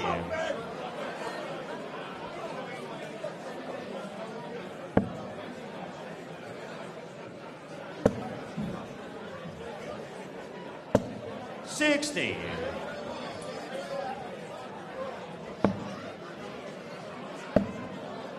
Game, you feel now just starting 41. to settle down. Thrust of the start. You know, Ben Robb's not going to go away. He's going to continue to hit. 100.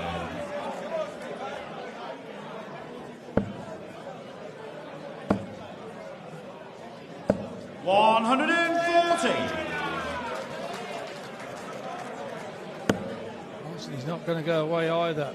He's going to make this another 121. brilliant game to watch.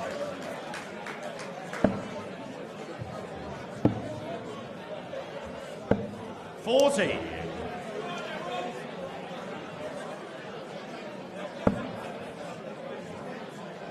Robb has now effectively turned the throw. Another treble 140. here. And now Rosney is in all sorts of trouble.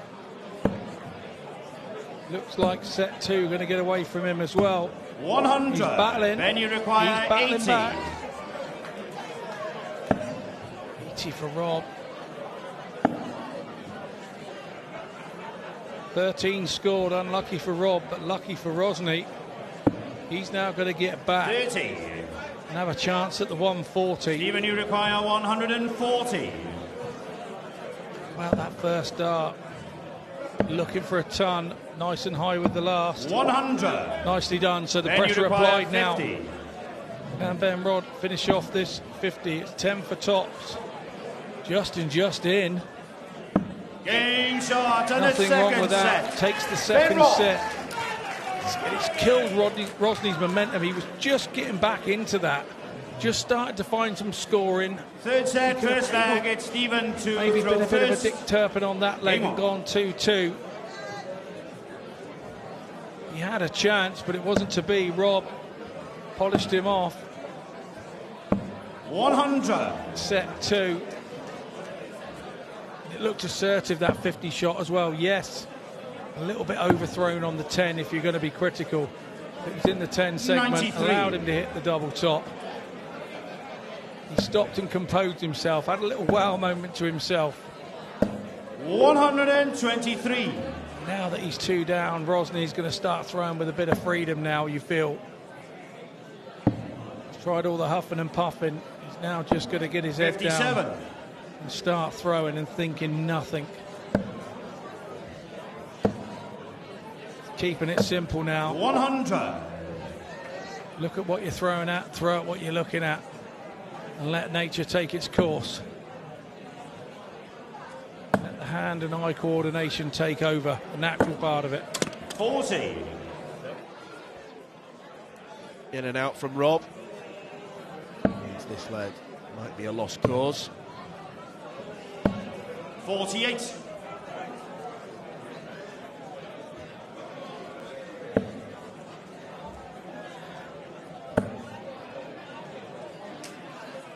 It's against the Robb throw, so you Stephen, you need require to put absolutely 130. everything into this. Double eights. 114. Yeah, nice attempt from Rosney. Shows he hasn't gone away. They've been 2 sets down. It's not stopped him playing yet. 133. Stephen, you require 16. Double 4 then. Now he's chasing. Shot in the first leg. Nicely done. Stephen Rosney. Nicely Second done. leg, bend the throw first. Game Held his bottle nicely there, Rosney.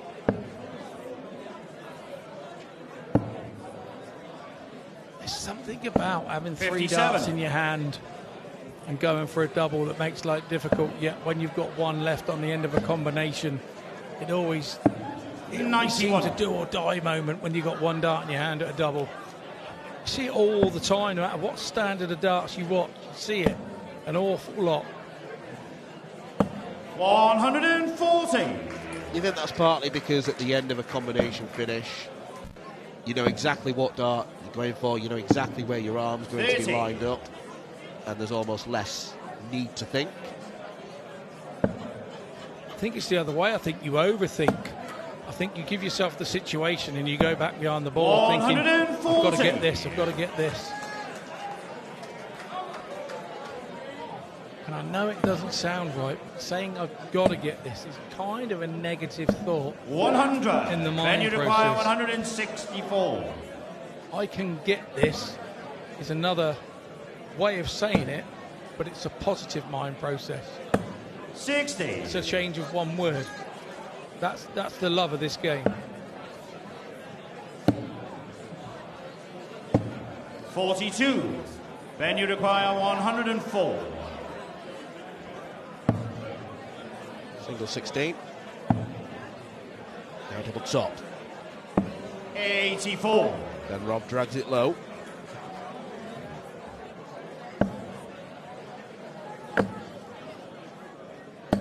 $140. Then you require 20. Double set. Shot in the second leg. Ben Robb. Found with authority.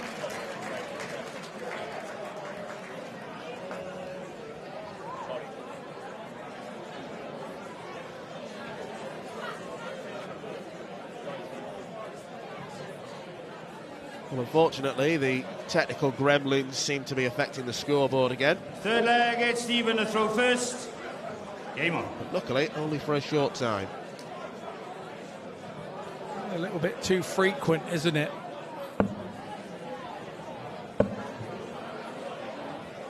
$60.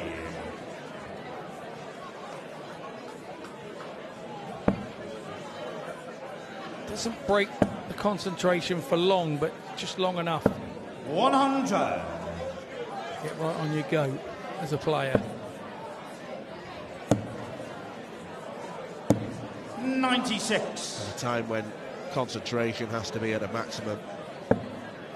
Something like that can irritate you, to say the least. 100.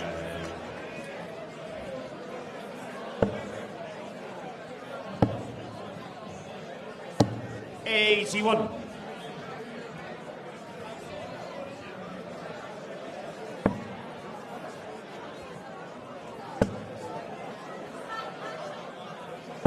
$60.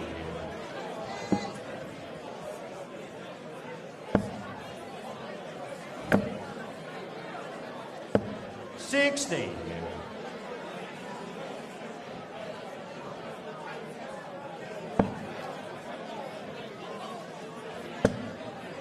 Needs a treble here.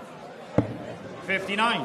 Pace has just slowed off in the game a little bit. Both players not quite throwing as quickly. And when that happens, you don't quite throw it with the forward motion and the power and the speed that you do when you throw it quickly. So the dart flies more direct. 81. Stephen, you require 110. 110 for Rosney. It'll be treble 20, treble 18. No, stayed there. 58. Treble 18 with the then last. You require 101. 9 for double 16. 69. Stephen, you require that before, 52. haven't we? And I think it was the same result.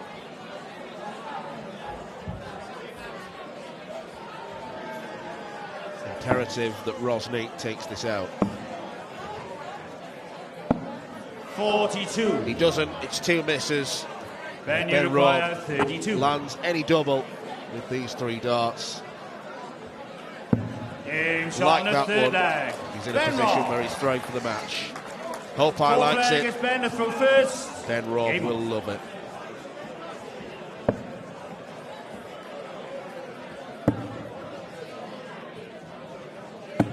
$134. Had lots of support this week, Ben Robb, not just from the players that are in the field. Lots of Kill of Hope, who we saw 85. the very first game this afternoon. Nicole Renault. The other Australian players, Raymond Smith. Hope Tua's come along. And Damon Heck has been in the building a couple of times this week. Australian World Cup winning start. 59. A couple of 2 treble visits from Robb. Put him in such a good position. 90. That bullseye's a great pick-off.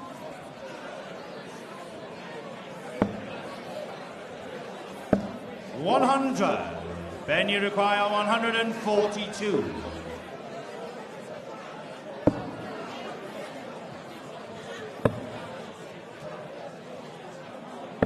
$62. Gets the 2 off the end as Ben Robb. Rosney way back on 257 and 60. he's had a couple of moments, but they've not ended up going his way, have they? He's not done a great deal wrong, Rosney. It's more that Ben Robb's done an awful lot right. Tops for a 3-0 win. 40.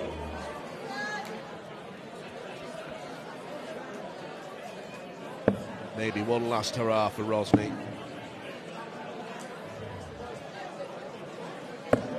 97.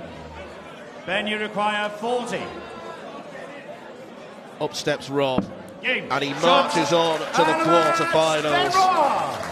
Another impressive display for a big rig who is seeking to become New Zealand's first ever world champion. It was made easy on occasion by Stephen Rosney's missed darts at double. The first set might prove costly. Ben Robb goes straight to the quarters. Ladies and gentlemen, please show your appreciation to Stephen Rosney.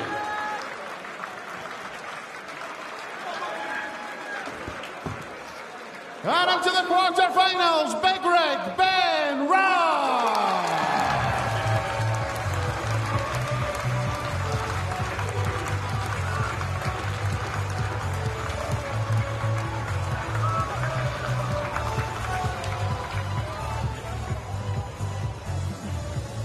Another 5-minute break, ladies and gentlemen. 5 minutes time, we will return with our next match from the women's competition.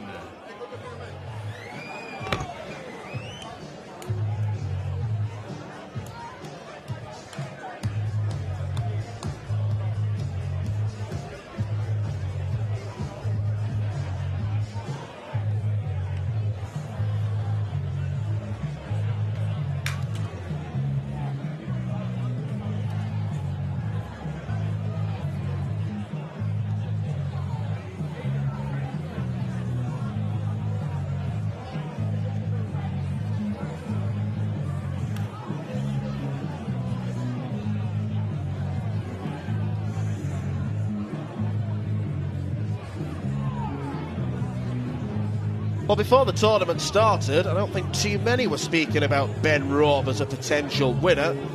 They are now. Stephen Rosney entered the stage first, the Irishman looking to make the quarterfinals himself, but Ben Robb, in high spirits, was simply too strong. He has been consistent across the board this week, maybe not with the fireworks that he produced against Neil Duff.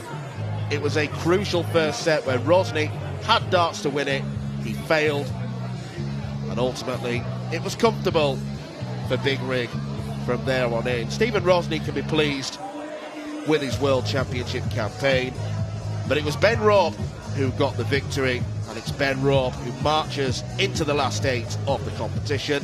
Let's hear what he's thinking after his 3-0 win.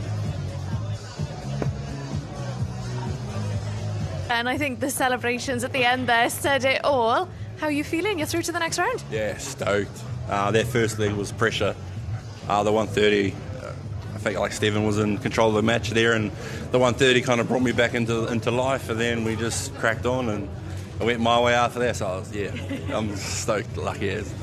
Yeah, you came into this one on the back of that really impressive win over Neil Duff as well. How chuffed are you that you've managed to keep that momentum going with another really impressive performance? Yeah, stoked as. Everybody that's in this field is capable, so just keep punching through and keep doing what I'm doing. It gives me confidence, and confidence is this game. The more confidence you have, the more chance you're going to win. So, yeah, I'm feeling good. And just a word on Stephen Rosney. He's impressed at Lakeside, but what do you think was the key at keeping him at bay tonight? I honestly think it was the 130 peg early. He was all over me, and he looked confident, and then the 130 peg kind of put him off and lifted me. Then I stole that first set, and then I felt like I was just going downhill when he was going uphill, and I was stoked as, but my heart was racing. It's still racing, to be fair. I don't blame you at all, Ben. And look, quarterfinals awaits now. How far can you go? How determined are you? I keep telling everybody, I didn't come all this way just to play. It's a long flight. Very long flight, and I came here to represent and take home a trophy. And you can say whatever you want about it, but I believe I can win the whole thing, but I just got to go one game at a time and stay my mindset strong. And I keep saying, like, why not me? It's a game of darts. I can play darts, and I just want to crack on. And how much are you enjoying? Because I've got to say, you look like you were really enjoying your darts up there on that iconic stage. Yeah, definitely. They're a great crowd. There's a few bandits going out, a few people screaming at me, but it's all good play. It's all good fun, and that's what the darts is about. It's having a good time and playing with the crowd and just trying to stay focused on the darts. But it's hard when people are giving you some, but it's good fun. Well, Ben, we can't wait to see you in the next round, so huge congratulations. Thank you, diolch.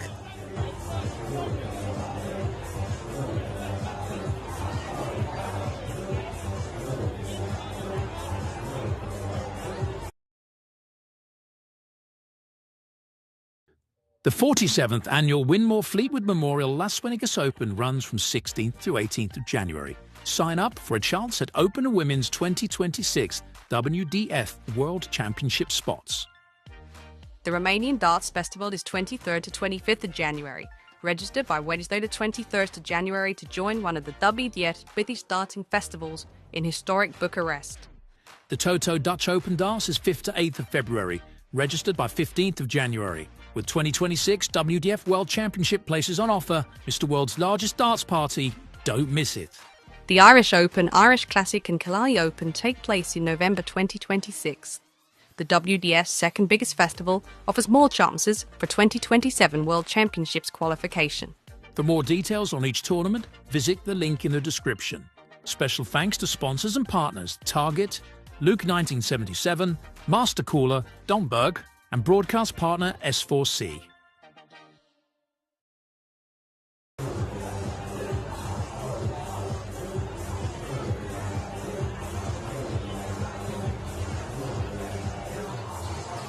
We return to the women's competition here at the 2025 WDF Lakeside World Championship.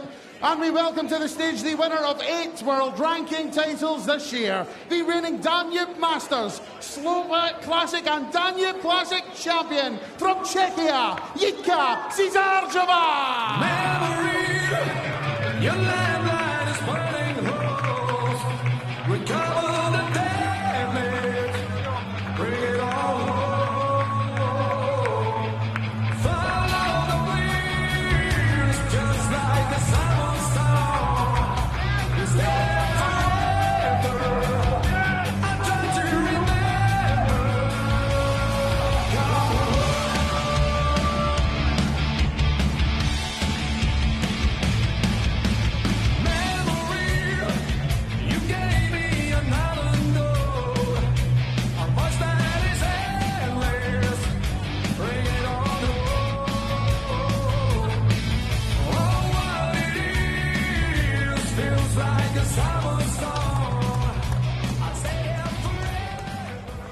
We now welcome to the stage a two-time Lakeside World Championship finalist, the reigning Welsh Classic, Irish Open and Dutch Open champion. We say croeso Lakeside to Rhian O'Sullivan!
Well, more royalties for Davidson with a Mawhid, a Welsh classic for a Welsh legend.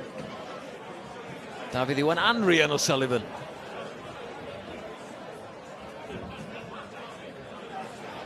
Rhian O'Sullivan, as we heard, fantastic season. Won numerous tournaments all over the world, Laura, and she got the Vegas Classic, Dutch Open, Hungarian Classic, Irish Open, Killarney Open. But is she feeling the pressure of the Lakeside stage? Another one like Dieter Hedman, who hasn't won here. She felt pressure in the Welsh Open and the Welsh Classic, and she came through that. And Jitka Cisarova, did I get that right? I believe Was so. that a good attempt? Very good. It's going to be better than mine, I'm sure. You have to kind of try and respect languages and how they pronounce their names.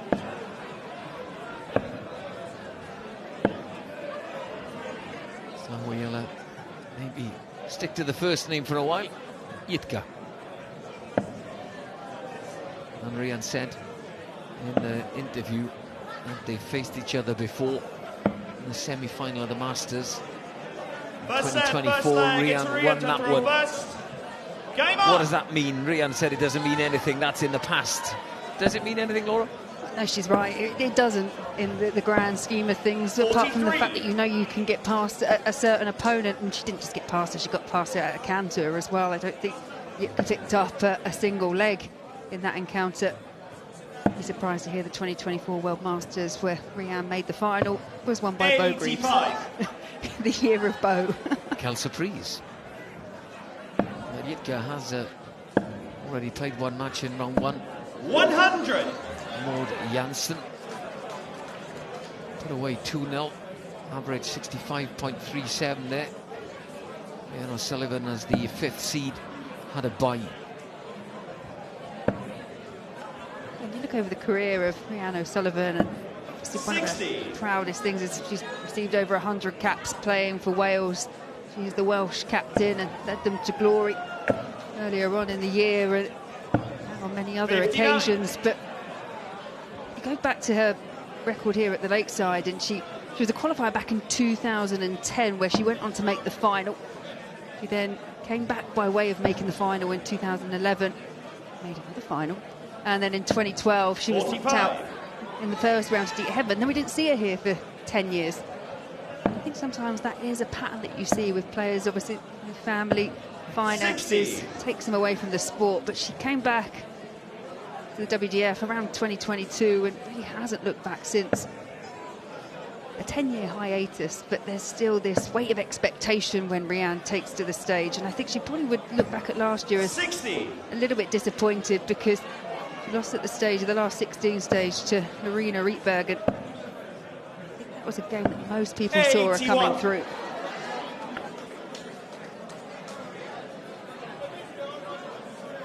best of 3 sets. First to 2. These games can be over in a flash. 60. Rhian, you require 158.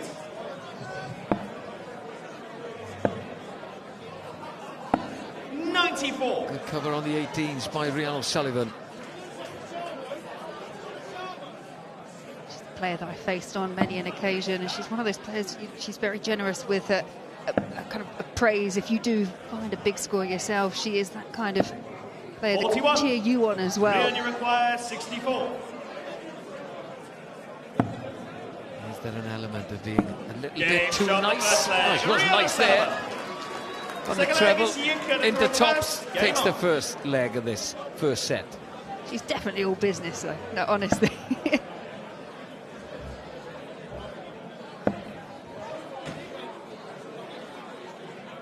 You know, surprised to hear that she is odds-on favourite going into this particular encounter. Although Cisarova, she has won a lot of titles.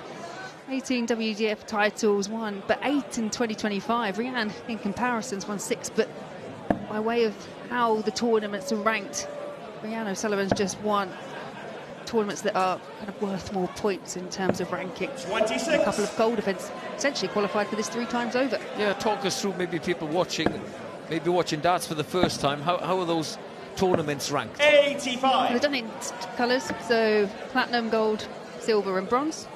Respective points throughout, but if you do win a platinum event, which is the Dutch Open, which Rhian won, or a gold event like the Irish Open, which Rhian won, you do then get an automatic place here at the Lakeside. Obviously, if you accumulate more 60. points, then you can come in as a seed as well. So Rhian ticked all of those boxes. Yeah, she's had a very good year.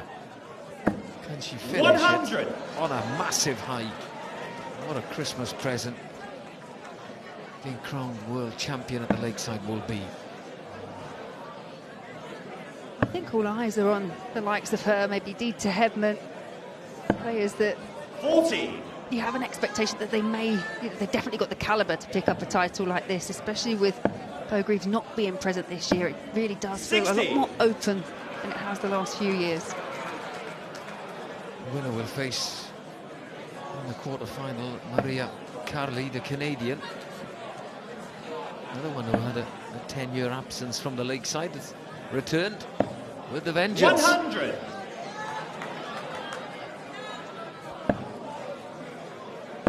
Looking to set this one up, Rhian O'Sullivan. 100. Jitka, you require 135. But Jitka has a chance for 135.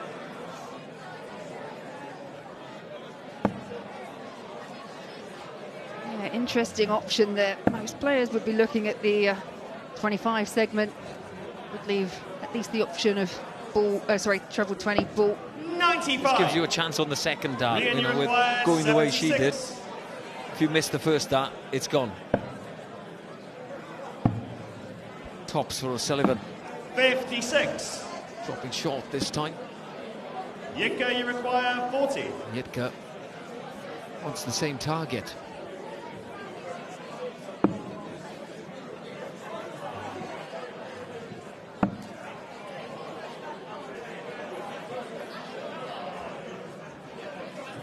Narrowly finds the single 20, but can't find the double 10. So Rhian O'Sullivan, her chance now to go 2-0 ahead in this opening set. Game shot. No mistake this time for O'Sullivan. Double 10 for the second leg of the match. Game on.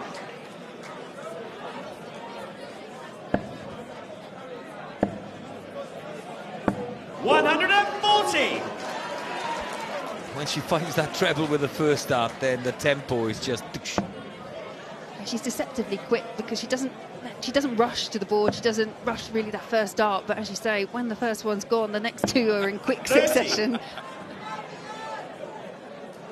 Rhian O'Sullivan,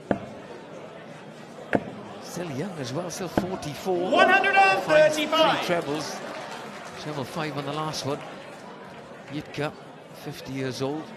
Spoke about the different spectrum of ages in the competitions. It truly is, darts is a game for everyone. Yeah, just look at Mitchell Lawrie at 15 years old here doing the things he's doing. You look at someone at the other end of the spectrum, in their mid-60s, you're telling me he could dominate the darting world for 50 years. Absolutely. Dieter Hedman still going strong at the age of 66. It's some achievement to do something like that. And some achievement for a 15-year-old to be doing what he's doing at the moment.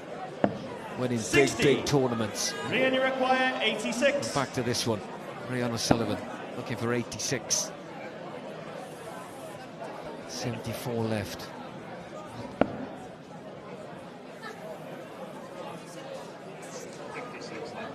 .56 left, and 16 probably the ring. 46.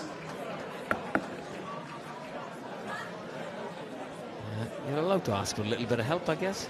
That is what the referee is there for, not just to call out the scores, but help you out when you need to know what's left. Yeah, I think I'd have my own personal referee. 140. Rhian, you require 40. Tops for Rhian O'Sullivan. Game shot for the first set. Rhian O'Sullivan. Second set. Not under any pressure at all, really, there. In that first set. Jitka Cisarova not really finding the target in the first set. 22. Not on that first visit. That's the first leg of the second. You just get the feeling that Rhian O'Sullivan's just warming 60. to the task. She finished off that set in 14 darts. She's restricted Jitka to just a couple of darts, and that was in a leg where she threw first.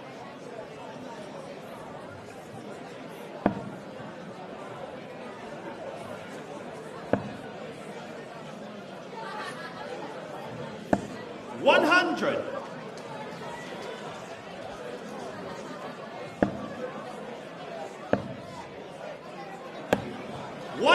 Treble on the last dart there for O'Sullivan.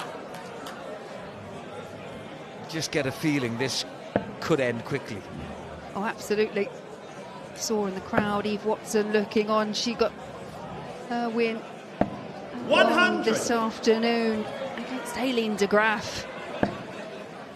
Well, if they were to win, well, if Rhian wins this, and if they both won their quarterfinals, you'd have Eve Watson against Rhian O'Sullivan in the semi-final. Be good for Welsh television.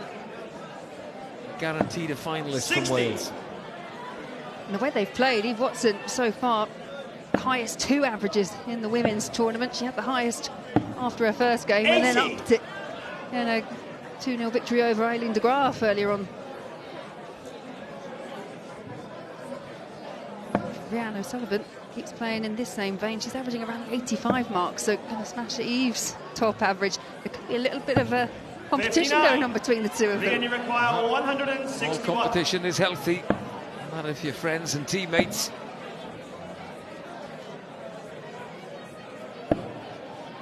$86.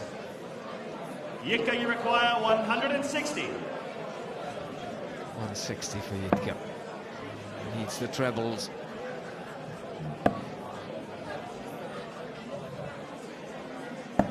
$100. Rhian, you Good require kick-off with the 75. last start. Only if she gets back to the oche. It's a slip with the first from O'Sullivan and the second. 34. Jitka, you require 60. A chance for Jitka. Not had many, but you will have a couple of darts at double top. I think that's in the 20. Her eyes are down to double 10. 50. Rhian, you require 41.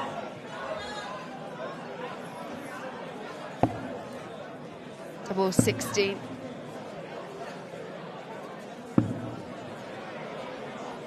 $23. Jitka, you Wrong require double. 10. Will she get a chance to come back? Double 5, always a tricky one. Inside the wire on this one. And it's game over. No score. He's had chances. Rhian, you require 18. Yitka unable to find a double, but double nine's not a given either. Game shot the first leg. She finds Rhian a way. Sullivan. Second leg is for Rhian to throw first. Game on. Interesting move as well there from Rhian, because she is a player that I would put as synonymous for leaving tops and tens. 60. And she opted for the double 16. We'll ask her later why. How busy is it going to get you, Laura? 30. It's Thursday night, it's already a marked transformation, though it has been. Is it going to be bedlam here on Friday and Saturday and Sunday? Yeah, it's only going to get busier, and I think the weekend is pretty much a sellout, as we come to expect it over the weekends at the Lakeside.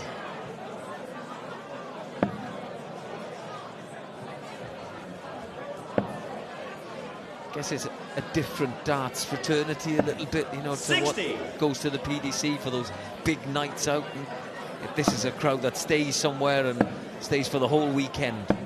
Yeah, absolutely. It attracts people, some people that have just been coming year on year to the Lakeside. I actually recognise quite a few of them from the crowd as the cameras pan over. Well, they enjoy it, just keep coming back. 62.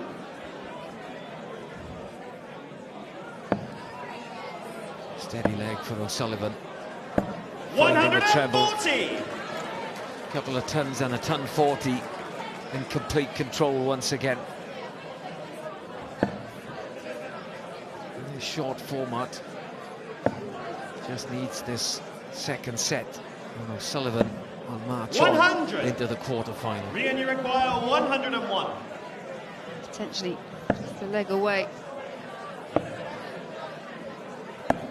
65. Sets up well, we'll be back for 36. She's really restricted, Yitka. She hasn't been able to find the big scores. She's had 8 darts at a double, only in 2 separate legs, and not able to convert. 100. Rhian, you require 36.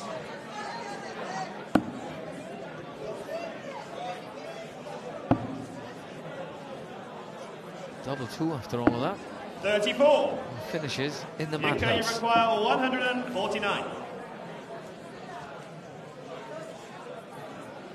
Oh, 149 is not going to go, but double 1, sorry, is most definitely not my favourite. I've got a bad history of it. You wouldn't choose to leave it, would You you? wouldn't, especially not from a position of being on double 18. Worst double on the board? Game shot For Rhian O'Sullivan. Third leg, it's Yitka to throw first. Game on. I set Rhian up there. Just gave her the tools to finish off. But is it the worst double on the board?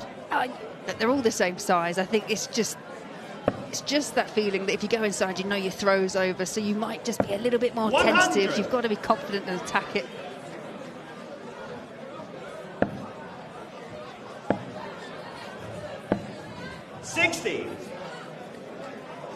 Yitka not won a leg yet. And if she's going to change that, she's got to win this one.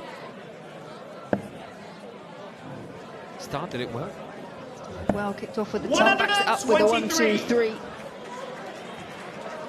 Got levels, as I say. I mean, she plays most of her darts over in Eastern Europe, but she's a terrific winner in that region. Yeah, I think I'm looking at how she qualified. That's the kind of route she went as the #1 in that Eastern European section. Scott Mitchell was talking earlier about, you know, if you're 2 legs behind a set down, you're almost in, you know, right at the edge of the cliff of going out of a competition. Your arm just relaxes a little bit, your shoulder gets a little bit looser, and you start playing darts. Can happen. Comeback can come from any position. Certainly found the treble a lot 62. more on the visits in this leg. 100. Yitka, you require Pressure comes from Rhian O'Sullivan. 156. 156 O'Sullivan She'll be back. Maybe will be back for 1-4-1. She will be. She's not relented, has she, in this leg that would see her through to the next round. She kicked off with 60 and then 45. Back-to-back-to-back tons. 141. Still averaging around the 80 mark. That visit will help. 36. Yitka, you require 111.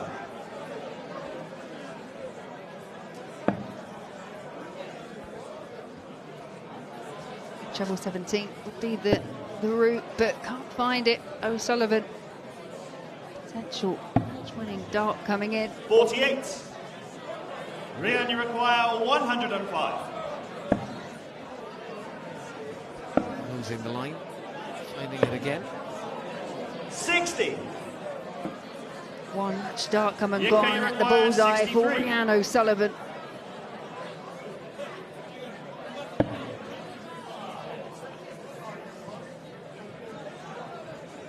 Few and far between the chances. And a double for Yitka. No score.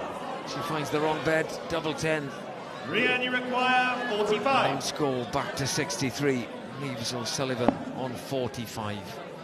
16s again. And this time for the match for Rhian O'Sullivan. 6 legs won, 2 sets. And she marches on into the quarter-finals. Good performance from Rhian O'Sullivan. The averages were about the high 70s, I think, for her at the end. Keep your applause She didn't give Yitka Cisarova a chance in that one. She missed a couple of darts at a double, I think in 2 legs. Dominance by the Welsh captain, the Welsh hero, Rhian O'Sullivan. How far can she go, Laura? As I said, she comes in as one of the favourites, and you know why, and you can see why. It was a really solid performance, including that 14-dart leg to win set number 1, finishing pretty comfortably in the end. And sometimes that first game is the hardest one to get past. She's done that now, and she's in the tournament. We return to the open competition with Jensen Walker taking on Raymond Smith. Yeah, Jensen Walker against Raymond Smith. Back in the open competition next. Short little break, but we should hear from Rhian O'Sullivan. Not entirely sure if... Do you guys get on the English commentary, do you get the interviews going out? I'm not entirely sure. If they do, I'll try and translate. Yes, but I think this might be the first one live that would actually be in the Welsh language. We'll have a recap first of what happened in the match. A match that Rhian O'Sullivan dominated, smiling when she came onto the stage, smiling as she left as well. Welsh fans in aplenty at the Lakeside. Yitka Cisarova didn't have a chance in that one. 3 darts, I think, at a double she had. Maybe 4, but O'Sullivan always shut the door firmly in Yitka's face. 3-0 in the first set, 3-0 in the second, and Rhian O'Sullivan marches on to the quarter-finals to face Maria Carli of Canada.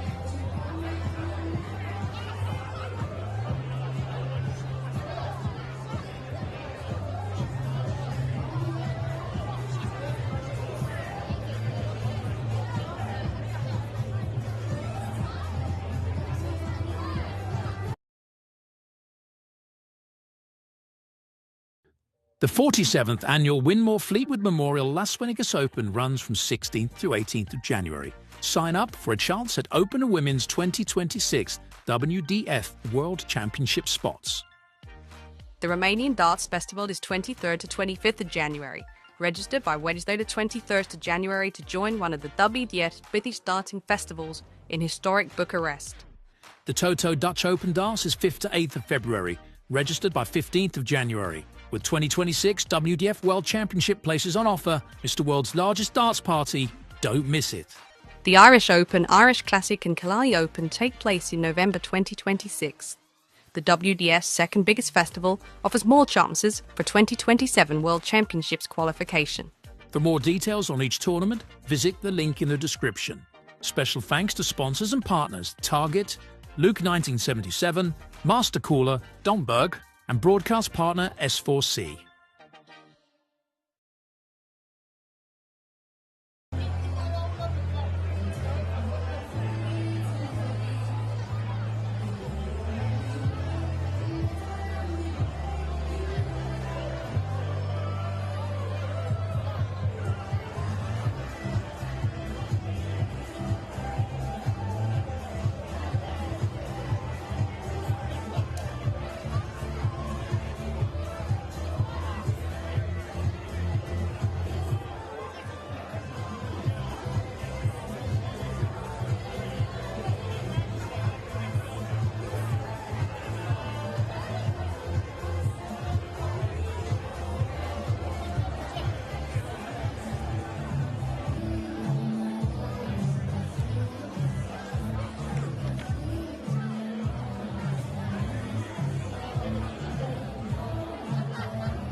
We return to the Open competition here at the 2025 WDF Lakeside World Championship, and we welcome back to the stage last year's Lakeside Open Youth World Championship finalist, the reigning Italian Open and Czech Open champion from England, the interceptor, Jansson Walker.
His opponent is a former four-time North Queensland Classic champion, the reigning South Australian Classic champion, Australia's guru, Raymond Smith! Looking for a better way to get up out of bed instead of getting on the internet and checking a new hit me get it. Fresh shot, new strap walking, a little bit of humble, a little bit of cautious, somewhere between like Rocky and Cosby's for the game. No, y'all can't copy it. Bad moonwalking for this year. It's a party. My class has been on Broadway, and we did it all like Krohne music. I shed my skin and put my bones into everything I record to it. And yeah, let that stage light go and shine all the data. Got that Bob Barker suit game and Plinko in my style. Money, stay on my craft and stick around for those pounds. But I do that to pass the torch and put on for my town. Trust me, on my INDEPENDENT shit hustling. Chasing dreams since I was 14 with the 4-track busting. Halfway across that city with the back, question. Labels out here, now they can't tell me nothing. We give that to the people, spreading it across the country. Labels out here. Here we go then. Jansson Walker of England, Raymond Smith, the Lem seed of Australia. There's a mention in the link about the Ashes. England against Australia. Being so busy at the Lakeside, I have no idea what's happening in the cricket. Darts is a little bit more exciting anyway. The guru, 45 years old, Raymond Smith, lost in the final to Simon Whitlock in the ANZ Premier League. Watched Ben Robb play. I'm just talking about how the players don't travel maybe as much, so you don't see them as much And if you watch darts, you must probably watch the Premier League competition. Those players from New Zealand and Australia. He's won over 30 titles. Jansson Walker, the younger, 19 years old.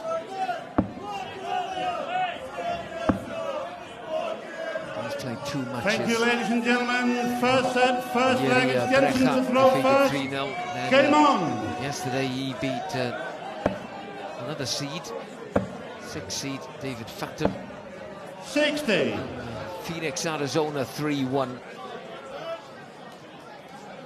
The day has flown by this Thursday. This is the penultimate match of the day.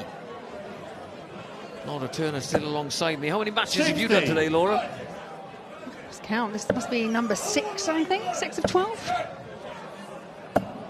Just get caught up in every single match, and I think it's just the afternoon session. I think it kind of feels like yesterday now. Walker averaged 84.04 in his first match, 78.24 in his second. 60. You kind of feel that needs to improve. Because Raymond Smith, 93. Canadian Clint Clarkson, 3-0. Comprehensive victory, averaged 90.14. Had some serious finishes thrown in there as well. 146 and 82 and 104. 45. And he's been at the Lakeside before. 56. In 2017, he lost to Gert de Vos. Very much a different player now, playing the guru. 100. Methodical approach, but he's also one of those players that really does look into the techniques, the mechanics of his throw, and offers advice to 60. other players that may be looking to improve their technique as well, which is where the nicknames come from. You better be good then, for telling other people how to throw the darts. Well, he didn't disappoint in that opening match. 100. Jansson require 132. Wanted that out the ball to kickstart that finish. Didn't 48. Raymond, you require 136. The last 16 match, best of 5 sets.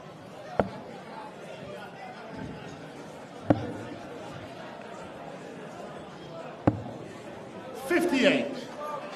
Jansson, you require 84.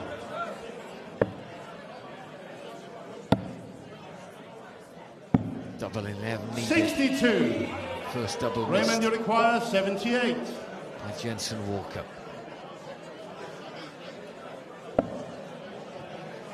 Double 12, 2 darts added. 63. Last dart doesn't count. Jansson, you require 22. Stepped over the hockey, didn't he? It's like that last one. The rules are you have to be behind the hockey when you release the dart. It's down to the referee to decide if you were or not. Raymond, you require 15. Yeah. Referees need good eyes to see backwards. Doesn't really matter in the grand scheme of things. Second leg is Raymond to throw first. Game on. Raymond Smith didn't seem too happy with the decision, but it didn't affect him. Yeah, it's all about, for referees, it's about trying to engage that peripheral vision.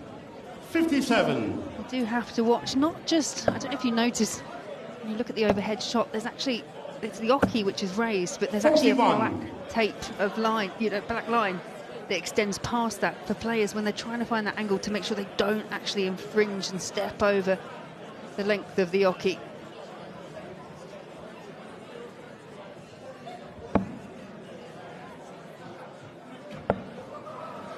Well, it didn't affect him. He found the double to take the leg against the darts. 100. He's settling nicely in this second leg. 60. Both players have had some real good success this year. You mentioned the ANZ Premier League. Smith, he topped the table, got a couple of nightly wins. 100. Got to the final of the playoffs, but lost to a legend in Simon Whitlock. The wizard. 100. I haven't seen him in a while. Has he still got a beard? He has indeed, yes. And how far from the floor is it? I don't think it's quite down. It may be trimmed, it's at a certain length still. The hair is very 100. And his son is playing as well. Well, yeah, and that's something that him and Ray Smith have got in common. Kai Smith. 180. Jansson Raymond wins the first match. 144. Raymond Smith's son, Kai, he's played both here and at the Ali Pali the last few years. 60. Jansson, you require 120.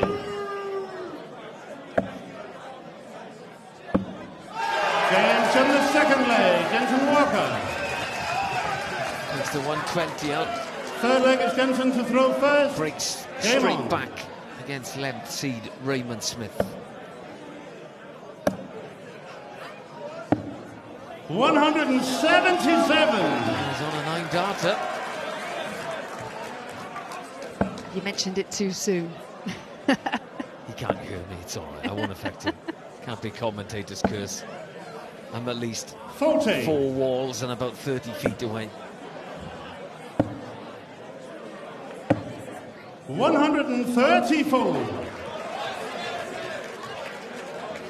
Great leg from Jansson Walker. 177, 134. Back comes Smith. 140. Jansson Walker has played in a final at the Lakeside before. 96. Youth final last year. Lost that one to Archie Self. Self is back as well in the competition. In the youth competition, 60. that is. Jansson, you require 94. Went for ball, which was a double 16. 44. But plenty of time on his side. Yeah, Archie Self back playing tomorrow evening, and despite having picked up the title last year, had to re-qualify the difficult way and come through the field of 205 players to secure a spot to try and retain that title. 140. Jansson, you require 50. Choosing to go to Jansson, the 16's third leg. option. Jansson Walker. Fourth leg is Raymond to throw first. It works out well for him. Another fine leg for Jansson Walker.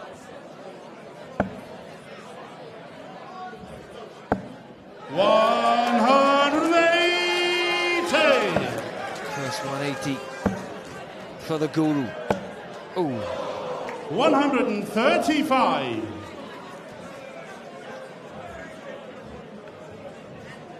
This match, on paper, you thought could really come alight. It's already showing signs of it early. First set. 129. they both seem to be finding the trebles on 95. regular occasions now. Building momentum up. Looking at the counts of finishes. First leg was 23, but then it's 50. 100. 40. Finding their feet on the Lakeside stage. Yeah, you can give him a tentative opening leg, 95. but that's about all we Give can him give. what? Raymond, you Yeah. require 92.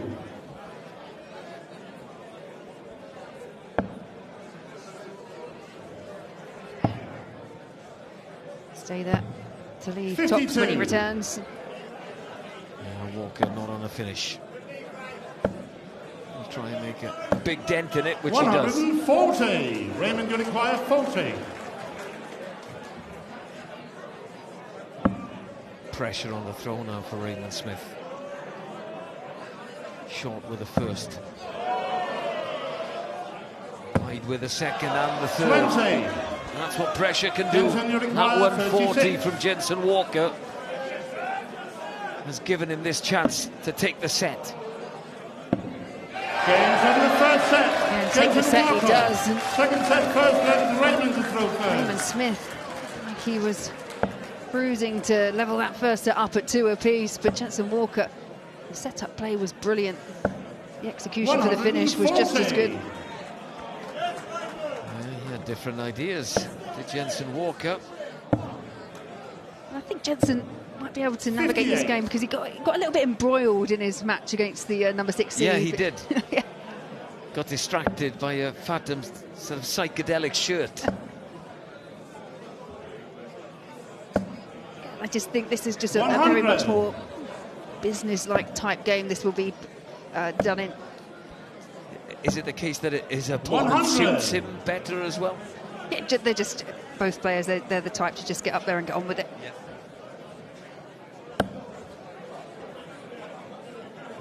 David Fatum had many a conversation with himself on stage 100 yesterday, and I don't think he found a solution to his problems. 95. Raymond, you require 161. First to a finish, Raymond Smith. Still on a finish. 78. Sarcastic clap there for a big slip with the last. And Jansson Walker once again just trying to pile on a bit of pressure, and here's another 140. Raymond, you Just require moves him 83. into range if Raymond Smith cannot find 83.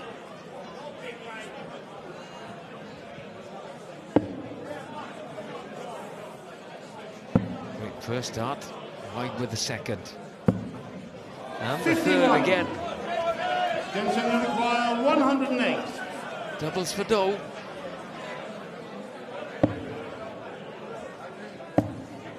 Double 16. 76. Raymond, you require 32.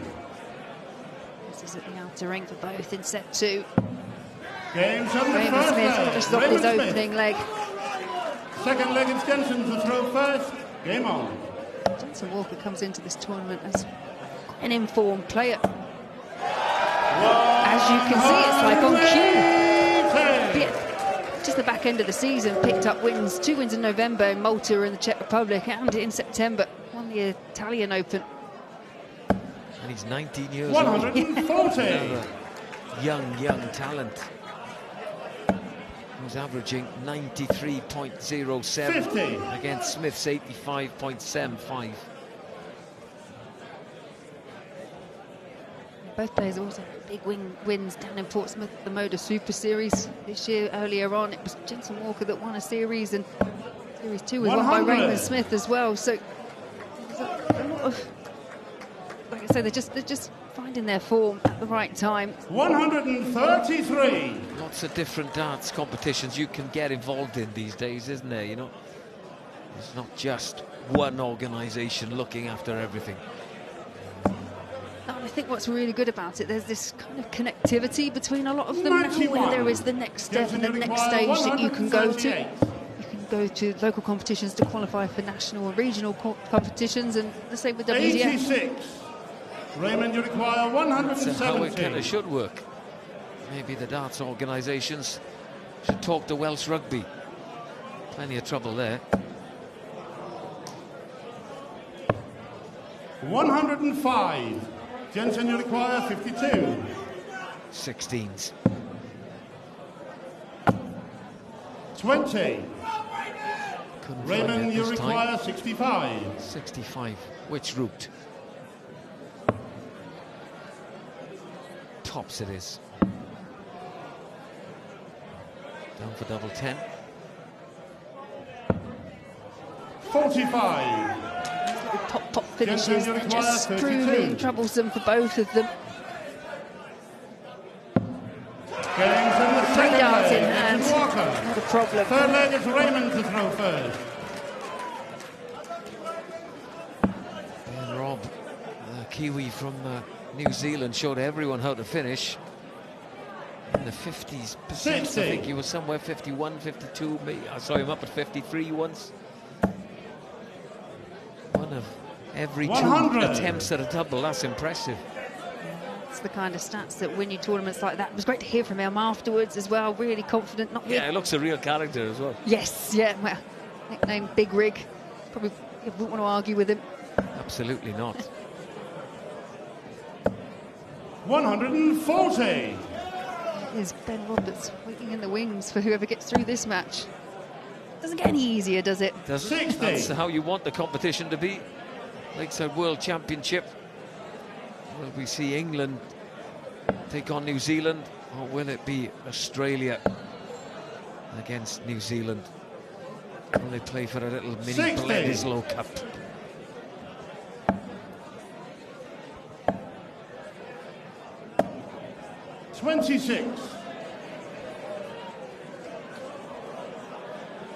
Long days at the Lakeside. What's it like as a player? You know where you kind of are going to play. Some matches could finish quicker than others.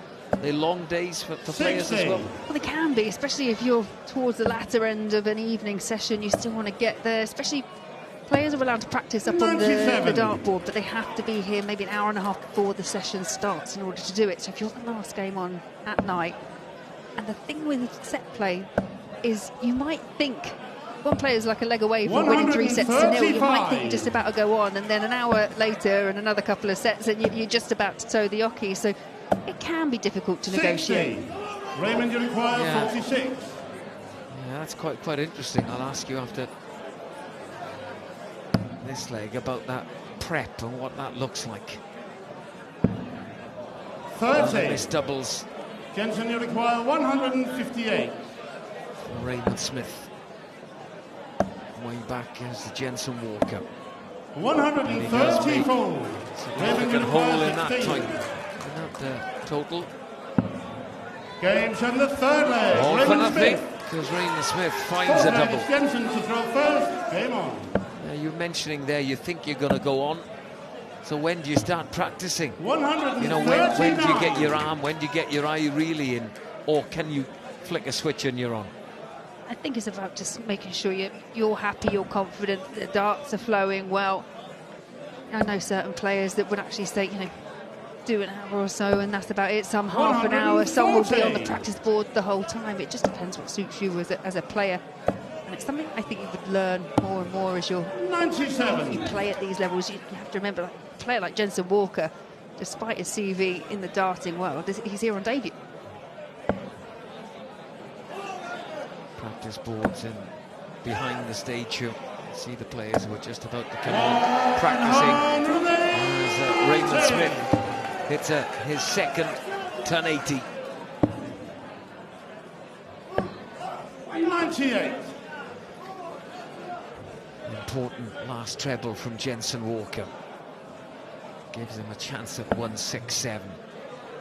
Smith looking to get down to double figures. 100.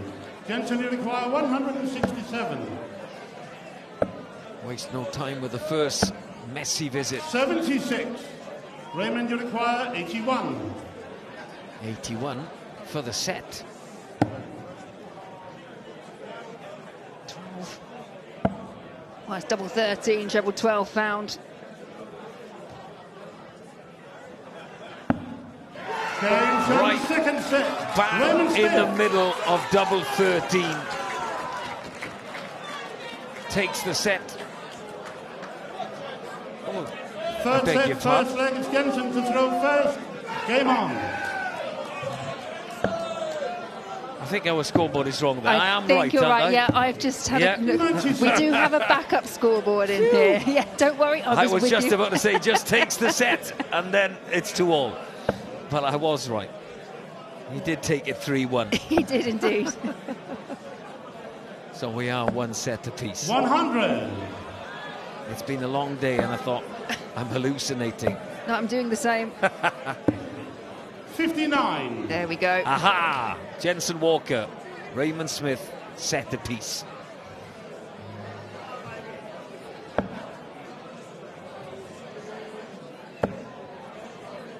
If this was match play, it would just be quite straightforward. It would be 4-all. 100. In terms of the legs that they've won. That's how it all started, the World Championship. It was still on legs, no sets then. Leighton Rees, the Welshman, won it. 80. What's your favourite format? Do you like the sets or do you like match play? No, I quite enjoy both, but I think sets is different. It's not something that you tend to play as often. And I think when you play darts as much as a lot of these players do, it's nice to play a different type of format. And with sets, you're never completely out of the match. 86. Raymond, you require 161. Oh, you could lose 2 sets on the bounce and you'd be completely out of it. 6 legs to 0. It's a long way back then, but hang on, I've only got to win the next 3 and I've got a set on the board. 137.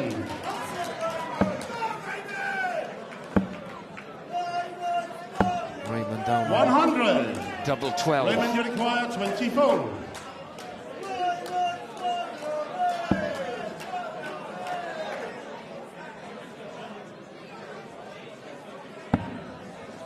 Double 3, bottom of the board. 21.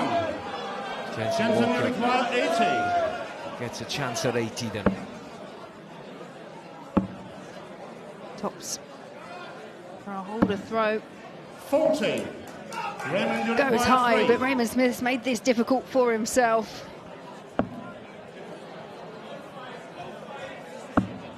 Gains on the first leg. Raymond Smith. That's real reaction you've seen from Raymond Smith.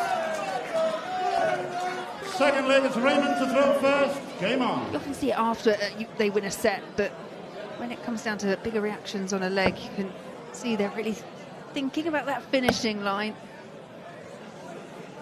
I celebrate if I hit double 1. 100. I'd celebrate if I hit the 1 and double 1. Wow. It's that type of 99. shot. Make sure of the single number. We say that quite often, but it just feels even more imperative when you're going for a shot like 3.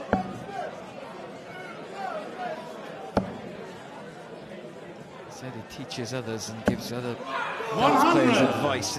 His technique is pretty immaculate, really. And you can see it's something he's worked on. It's quite deliberate, it's quite measured, very methodical. It's about repeating that action. Very static on the hockey.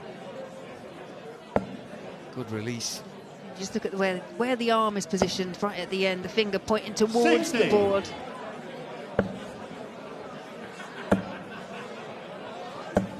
But it works for everybody. Doesn't matter what your style is like. If you're hitting 1080s, what your action's like. Because that 1080, that's what Jansson Walker on a 2-dart finish. 43. Jansson, you require 82. 17 tops. 62. Pacey, Jansson Walker.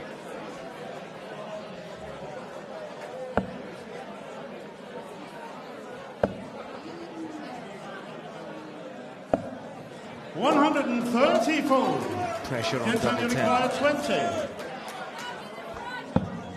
Jansson, the second leg. Deals with it Jansson and finds Walker. double 10. All square in legs and sets. Third leg, it's Jansson to throw first. Game on. Yeah, parity in set number 3. 140. Just one of those matches you feel it's going to a deadlock at the moment. Separate either of these players. Just a couple of points in it when you look at the average, but it really is minute. 60. There are the averages for you to see. 58. 91.6, 87.88.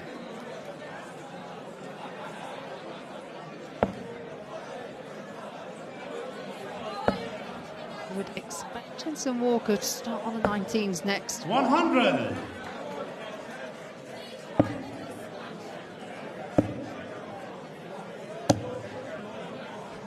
Schie there as well.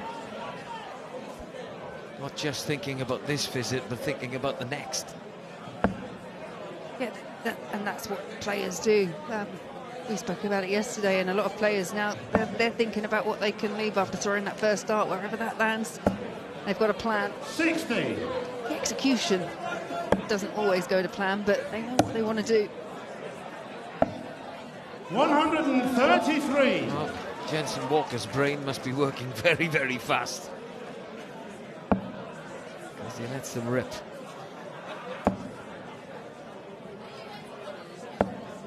60. Jansson 113. require 113. Great finish. Jansson Walker. Takes a 2-1 lead in this third set. Great 113. Blink, you'd have missed it. Yeah, 100. Especially with the younger players, they come through. They do play at some pace. See it with Lawrie, who's coming up next against Jim Springer Jr. They don't hang about. It's a good chance in the open competition here to see a brand new world champion, isn't it? Lots of talent. It's really open. Yeah, much like what we were talking about in the women's. Yeah, the women's, yeah. 97. I feel both the top prizes have got the taking. There's no clear and obvious favourite at the moment. Again, you have to look, going into the tournament, Ray Smith, I think, was coming in about second, third favourite to take the title by way of his performances this year, and already gone out because of big efforts from the likes of Shane McGurk and from the likes of Ben Robb. So no one can quite make their mind up. 60. It's McGurk's title to lose. 61. Shane McGurk, you kind of get the feeling he's going under the radar slightly, which is strange considering he won it last year. But he's undefeated, isn't he? As Raymond Smith hits tops Shanghai. Fifth leg is Jansson to throw first. Game on. 120 finish to square it up in the third set. 140. The Tomcats check out of this encounter. And again, you've got balance. One set all, two legs all. 140. And a 140 apiece. Yep. Look at the scoreboard. Sets 1, legs 2, 91. 3, 6, 1. I'd be amazed if Raymond Smith hits 91 though. If he does, I'm off to buy the lottery tickets. From this position, you definitely say not, but it wasn't far off. 95. If you'd have hit 11 there, I'd have been even more amazed. 60. Big leg this. Jensen Walker with the throw. Whoever takes this leg takes the set. Loose start from Smith. Great correction. 118. And a great cover shot with the last. Jensen from these positions has been able to really pile on the pressure and set up well. Raymond, you require 148.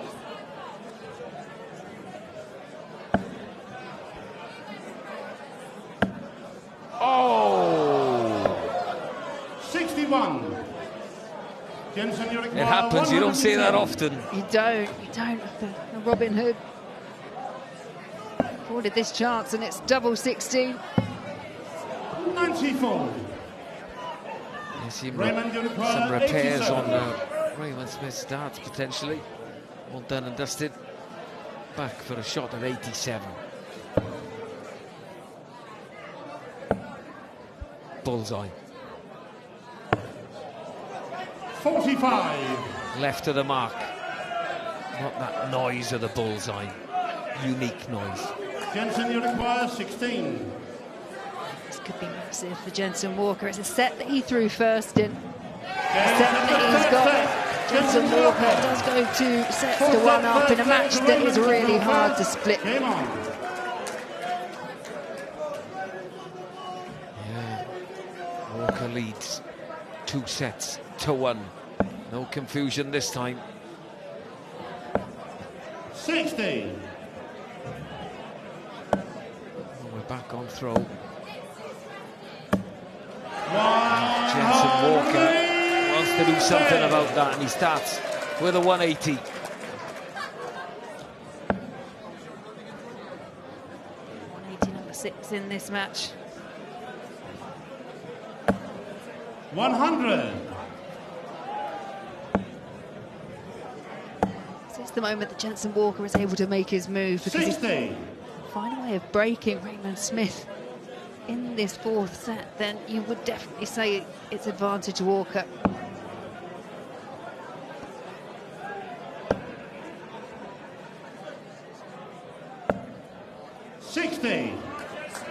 Looking for a treble, didn't find one. 93. Jansson does find treble 18 on his last start.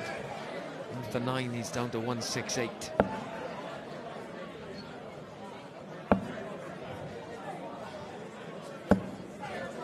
Another treble-less visit for Smith. Jansson Walker, this leg, not much problem here in the big trebles. 180, 136 to set up. Treble 16 when he returns. For a 13 darter. 100. Gonna feel a little bit of squeeze and pressure. 32. Goes on the first leg, Jansson Walker. Double 16. 2 legs away Second from leg a is place to throw first. Game on. in the quarterfinals for young Jansson Walker, 19 years old. 134. Jansson Walker rendering that 180 from Ray Smith at the back end of the leg absolutely academic. We quite often think it's pressure applied, 131. but he just don't seem to feel it up there. The younger players, we say when we've been commentating on the likes of a Mitchell, Lawrie, they're just fearless when they go up to the oche.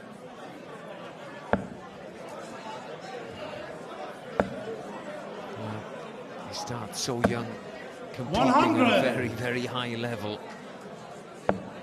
You almost don't feel the pressure. 80.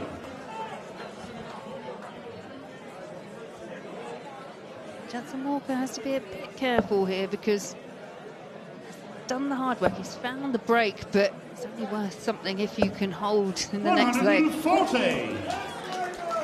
And Raymond Smith isn't the type of player that's going to go away. 100. Raymond, you require 130. 130 for the break back.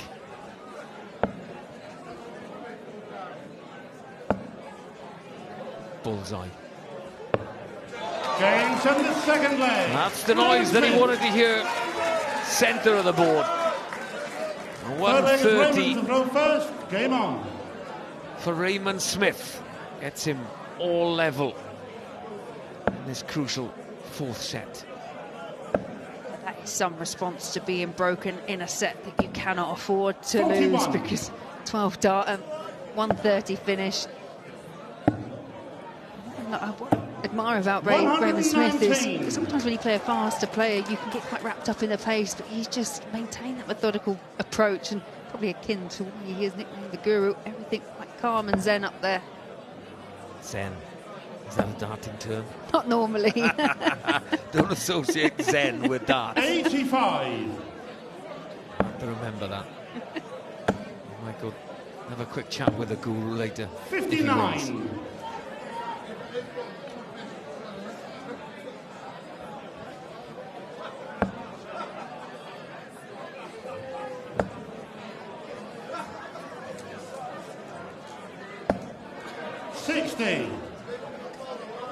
Both players averaging over 90 in this game. High quality at the Lakeside World 84. Championship.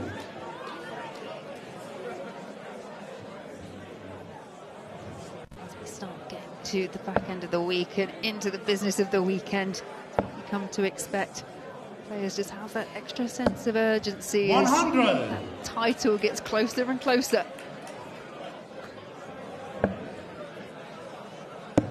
Who's impressed you the most in this men's tournament? Hard not to look past the likes of a Mitchell, Lawrie.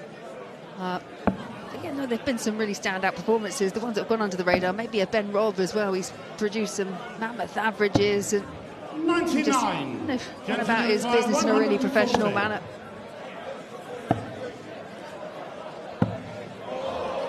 $124. Raymond, you require 116. He's hit a 130. Can he hit a 116? 40. Slides past the Jansson wire. requires 16. Jansson back for double 8. Games of the third leg. Set number 4 is proving to be a bit of a breakathon. One of the darts have gone with throw, and Jansson walking out. Does have the advantage, but it doesn't seem to be that much of an advantage in this set. Well, he is on the cusp of victory here. 58. He's got the darts. For once, can he hold?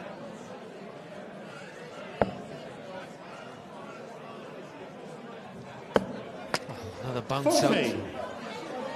Raymond Smith not taking advantage of the fact that Jansson Walker started with a 58. 96. It's disappointing when it falls out, but they're the fine margins you're working with.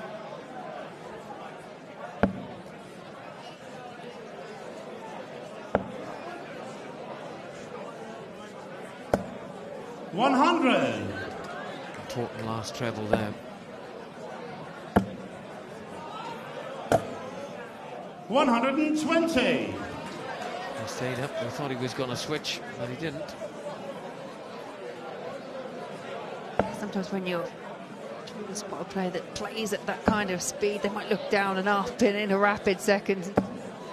60. They don't even know half the time, I think, where they're going to go until they let it go.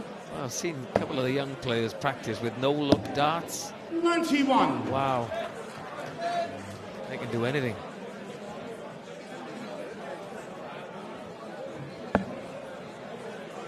Jansson Walker will come back for 136 for the match. 100. Another place in the Jansson quarterfinal. require 136. Say he's got 6 from this position because Ray Smith's still not on a finish, and he's going to need all 6 if he's to cross the 78. line in set 4.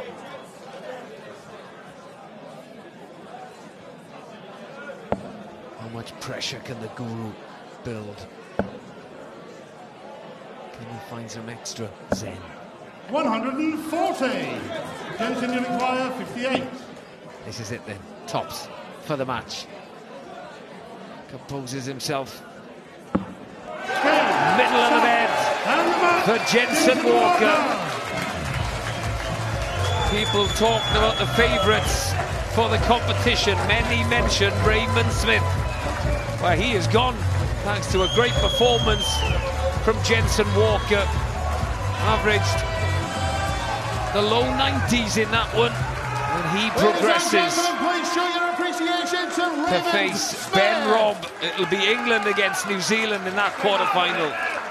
90-year-old Jansson Walker marches on.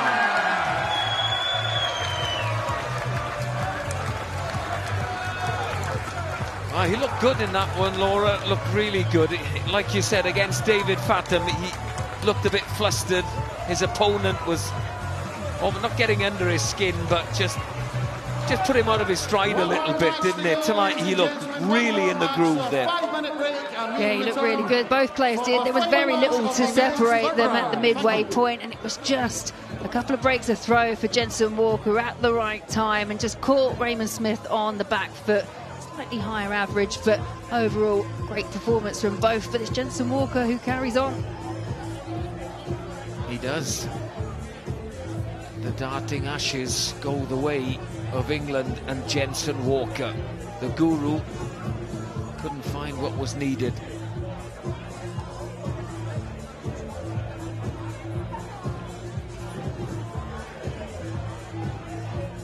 I catch a little recap of the match. If not, we just listen to some tunes. Why not?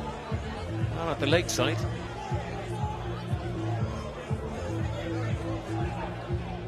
One more match to come. We've spoken about him. Mitchell Lawrie is back on the hockey.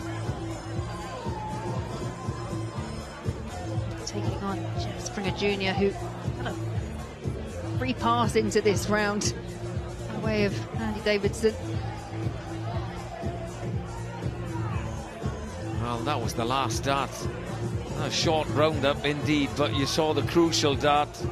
Double top, centre of the bed. Jansson Walker, on you go to the quarterfinals.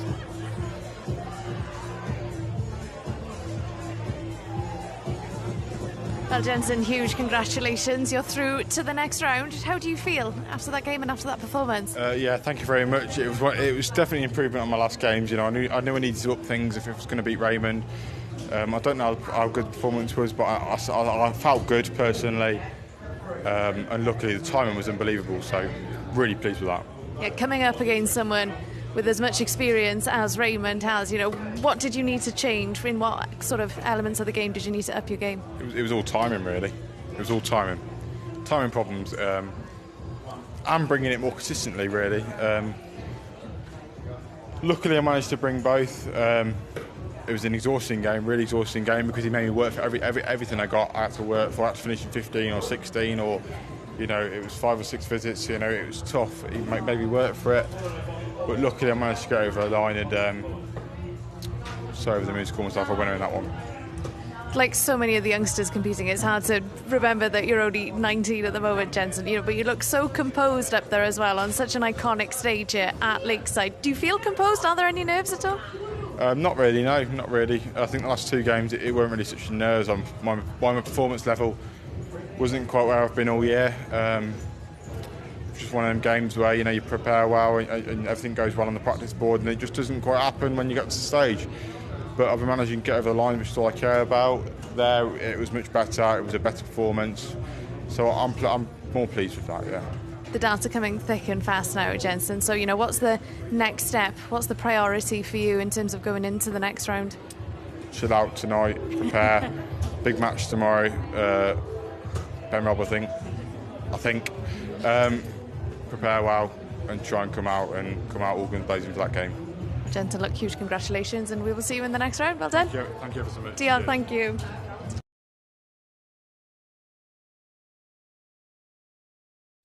The 47th annual Winmore Fleetwood Memorial Las Vegas Open runs from 16th to 18th of January. Sign up for a chance at Open Women's 2026 WDF World Championship spots. The Romanian Darts Festival is 23rd to 25th of January. Register by Wednesday the 23rd of January to join one of the WDF British darting festivals in historic Bucharest. The Toto Dutch Open Darts is 5th to 8th of February.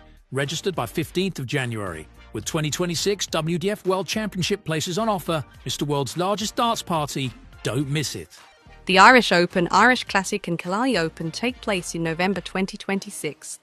The WDF's second biggest festival offers more chances for 2027 World Championships qualification. For more details on each tournament, visit the link in the description.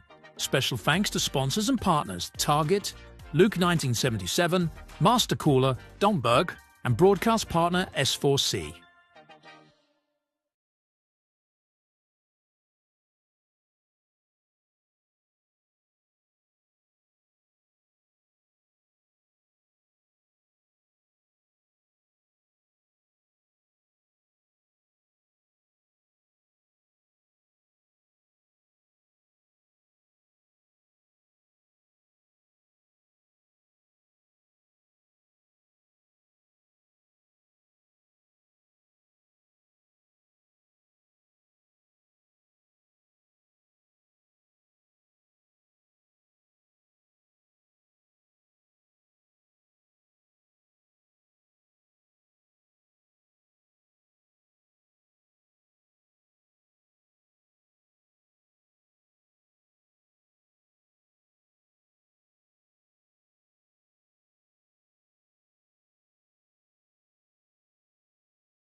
we complete the quarter-final lineup here at the 2025 WDF Lakeside World Championship. And we welcome to the stage, first of all, this year's Toronto Area Open and former Oregon Open semi-finalist. This year's Las Vegas Open finalist, the Stinger, Jeff Springer Jr.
We now welcome to the stage the reigning Irish Classic, Welsh Open and British Open champion, the youngest ever participant in Open Lakeside World Championship history, from Scotland, Wheatsocks, Mitchell Lawrie!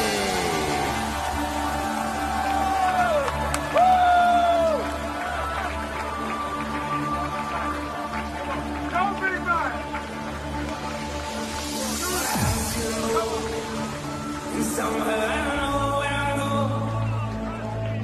The first feeling of a cold breeze and no one more. I'm all alone in the summer on the stone. Pain and neatness of its home. So on I go up the road. Stand on the toe, drink on the hole. I'm on a road so high. Eyes in the eyes again. I think I feel it eyes again. Oh, going slow.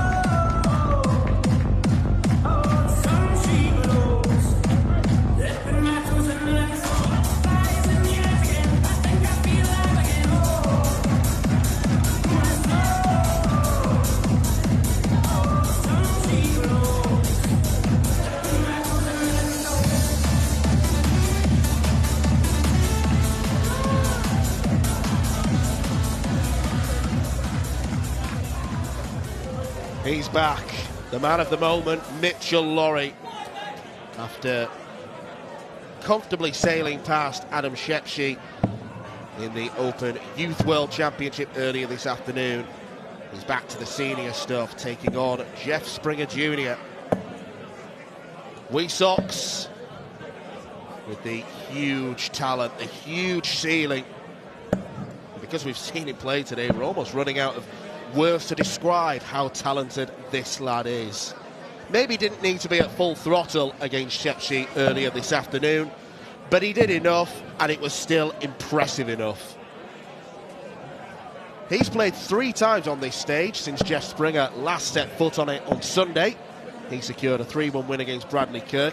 He was due to play another Scotsman in round 2 in the form of the 15-seed Andy Davidson, but medical reasons forced him to withdraw from the tournament, and because it had already started, there was no replacement. So Springer will be feeling as fresh as a daisy up there.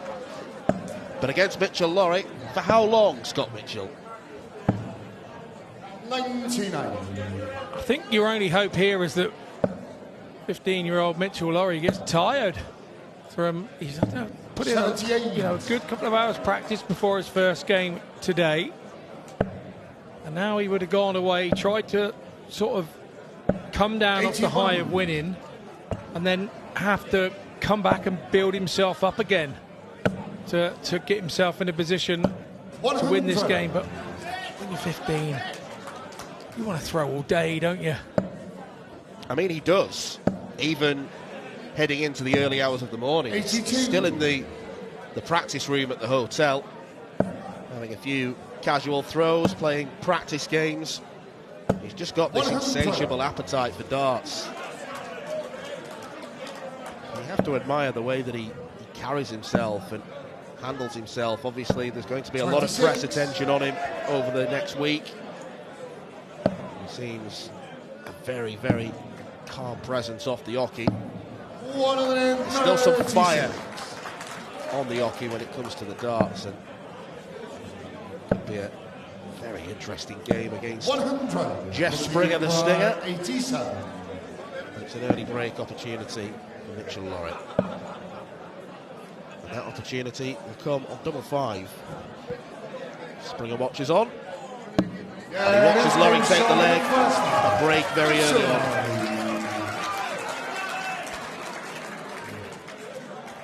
Second target to Mitchell through first. Game. I asked Mitchell about the flights that he's using. I said, they look a little bit like reindeer antlers. And he said, they are. He said, they're a Christmas flight. He said he asked his wee sister at home. He's got some with snowflakes on. 55. Some with a Christmas tree or something on it. I think it's along those lines. And he said he asked his little sister at home which ones he should use, and she likes the ones with the reindeers on. So that's why he's using these particular flights, because his little sister at home likes them the most. So he has a soft side to him as well, doesn't he? There's Mitchell Lawrie.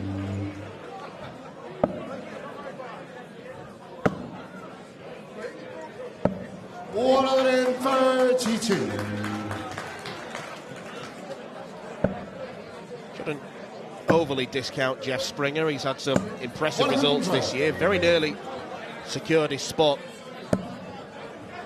at Lakeside early in the season in Las Vegas, but lost that final to Jeff Smith. And he did enough on the rankings table to get back here for a second straight year, and it's got better for him because he's won a game. Mitchell, you require 115.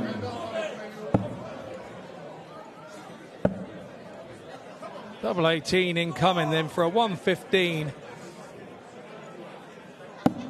79. Jeff, you require right on the wire from Lawrie. 142. Springer.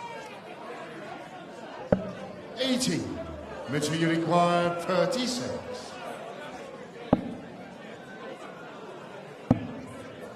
Oh, that was wild. I agree with you. Yeah, big wow, Mitchell. What a recovery. There's such a thing as a good miss. The 14 looked to be a good miss there as he takes double 4. Double 2 for 4, sorry. Been a long day. 100.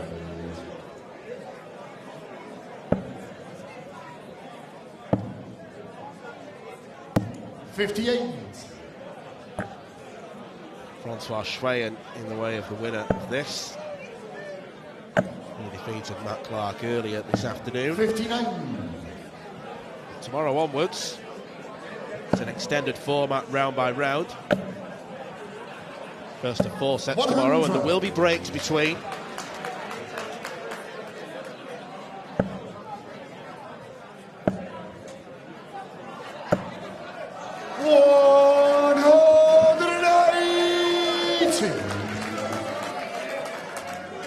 First 180 of the match goes to Springer.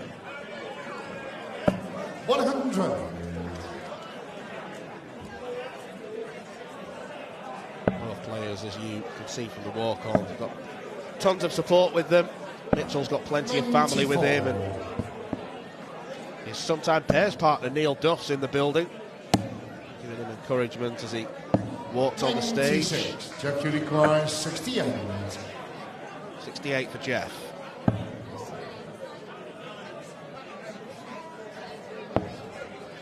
Now double top. 48. Mitchell, you require 147.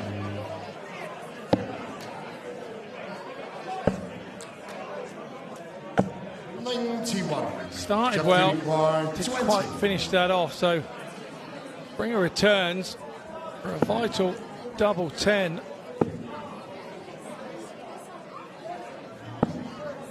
10. Chance goes a-begging. Mitchell Unicorn, 56. 56th in for Lawrie. Does his usual routine, hits the big number, steps back, stares at that double top, fixes his eyes on it, walks in till his foot touches the off, and then hits the double top. Second set, first line, gives him First set over in a jiffy.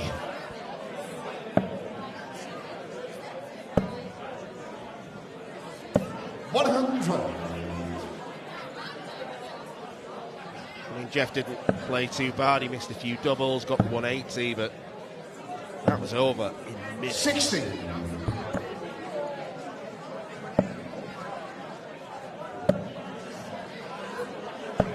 $81.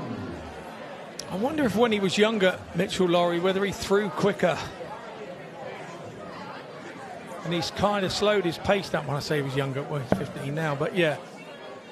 You know what I mean, Dad, you know what I mean. 97. Most younger kids, they throw pretty rapidly like it's a hot potato.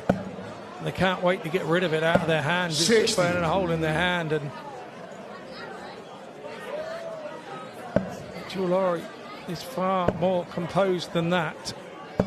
100. Well, he's going to have to be very patient tomorrow because he only gets to play the one game. That will be 96.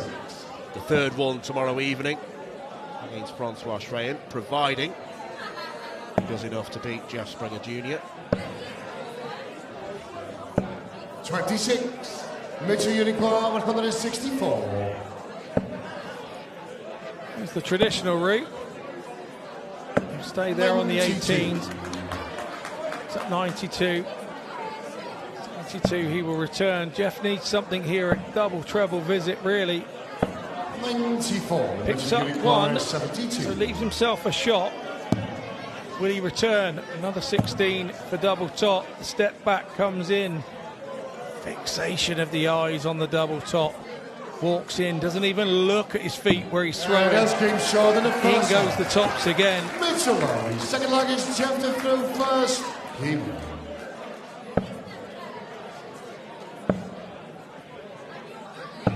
$59. It's also the composure of one so young. There's just 140. So many things right at the moment.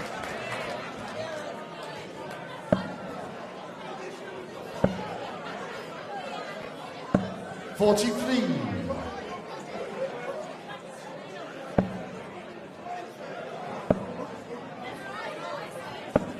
$44.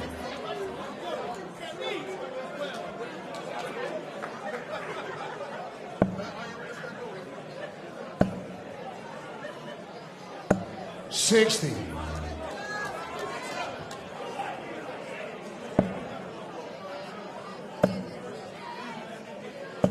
$100. Three more well-thrown darts.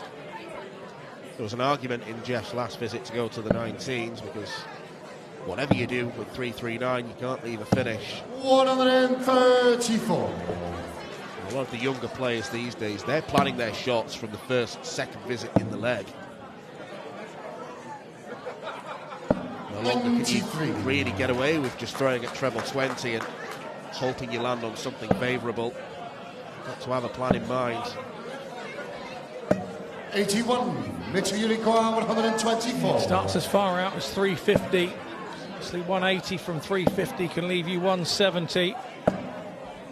56. Kind of goes from there really. Jeff Unicorn, 124. And that's where they start thinking. And when you're as accurate as these guys, 14 for double 11, went for the treble. 84. Mitchell Unicorn, 60. Gives a chance tops if he can get back. Double 10 for Lawrie. That's game short in the second line. Mitchell Lawrie. He didn't get back. Third leg is Mitchell to throw first. He looks a forlorn figure there, Jeff Springer Jr. at the moment. A bit like a rabbit in the headlights. And you can't blame him.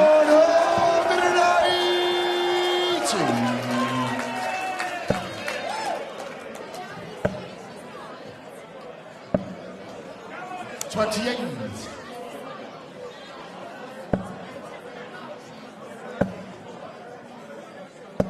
60.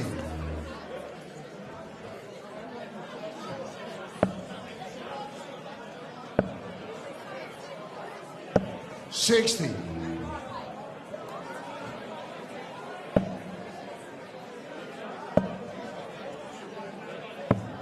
$105.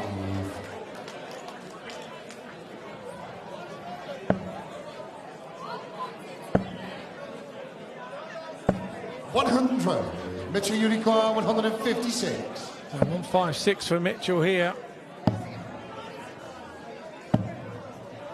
84. Let's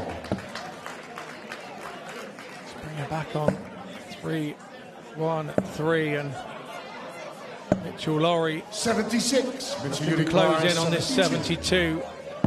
Go into a 2-set lead. This time doesn't step back. 52. And misses. Do we read anything into that, Dan? You think he'll step back next time? 59. Well, he's had to step back now because he's Mitchell obviously... Unicorn 20. And as King showed in the second set, Mitchell Lawrie. Well, this is far too comfortable for Mitchell Lawrie. Not playing his A game, but Jeff Springer Jr., some of the darts are quite erratic. That's a good start to the third set. There are obvious gears 100 in this frighteningly talented 15-year-old.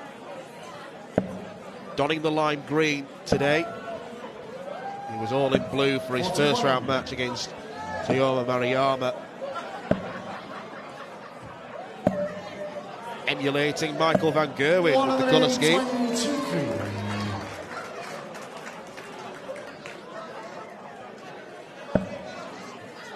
I've had a nice message off of James on social media, and he tells me Mitchell has had to slow down a little bit. He did throw a little bit quicker when he was a bit younger, but he found it made him erratic. And as you can see, he's obviously slowed down a bit, and that's turned him from erratic into prolific. Erratic to fantastic. Mitchell Unicorn 98. Well, he's got a choice to make. He's going straight for it. 82. Jeff Unicorn 62. Springer.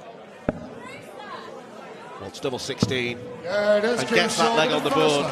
Jeff Springer Jr. Fair play to Jeff Springer Jr. Throwing first. Not let his head drop. He's playing some decent enough stuff. 58.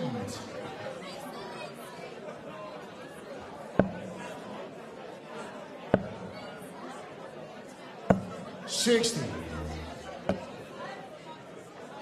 One of a number of players who came to Lakeside last year, lost in round one, and then immediately after defeat, Jeff said, I'm coming back next year.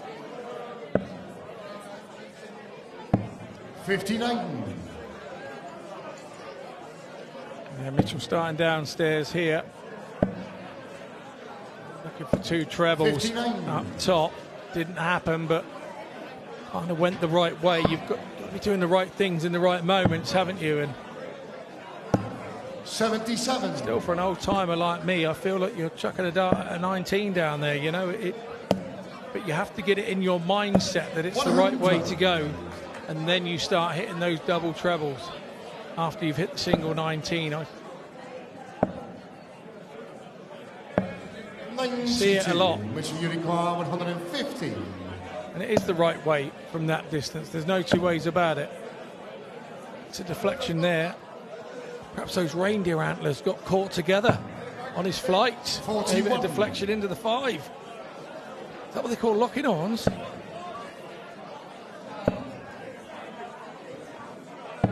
$59. Mitchell Unicorn 109. You might be right. Oh, double 18. That's game short in his second. First bit of emotion we've seen from Mitchell Lawrie in this match. First. And it's on the back of a 109 checkout. 59.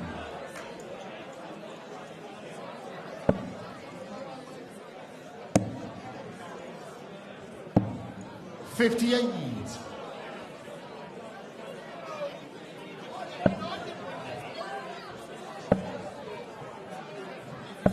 100.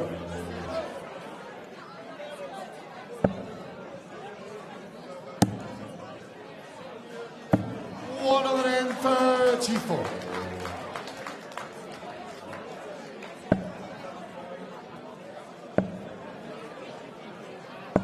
55.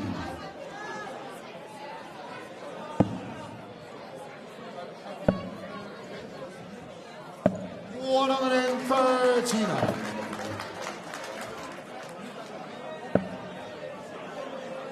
'Well, he left the 170 finish on a number of occasions. 170.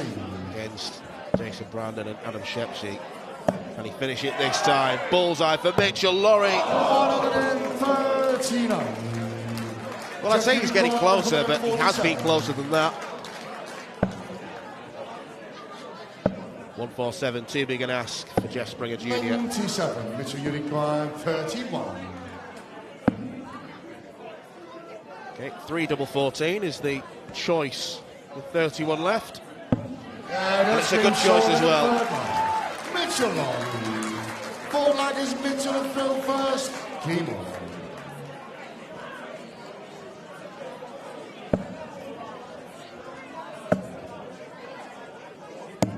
97.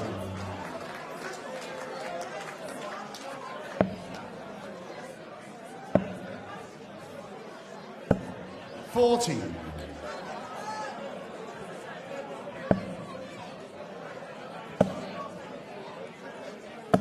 60.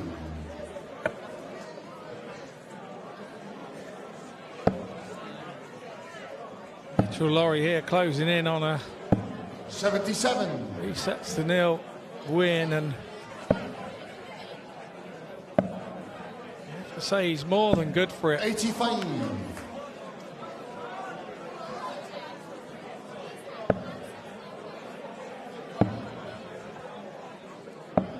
57. Well, he's on the brink of securing his spot in the quarterfinals. And Francois Schie would provide a different challenge. 71. He's a slower player than Springer. Can be a spiky presence up on stage as well, but 45. I think Mitchell Lawrie has got all the tools at his disposal.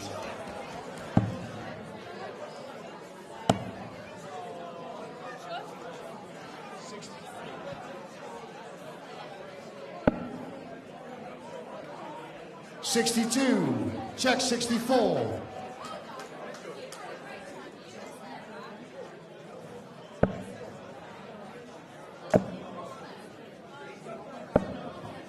58, Mitchell Unicorn, 24. So for a quarter-final spot, it inevitably is struck by Mitchell Lawrie, who might be striking gold on the Lakeside stage this week. That's 2 wins for Thursday. Not a bad day's work. Through to the semi-finals in the Open Youth and through to the quarter-finals in the Open World Championship. Another great display, a 93 average and a 3-0 winning set over Ladies and Jeff gentlemen, Springer. first of all, please show your appreciation to Jeff Springer Jr.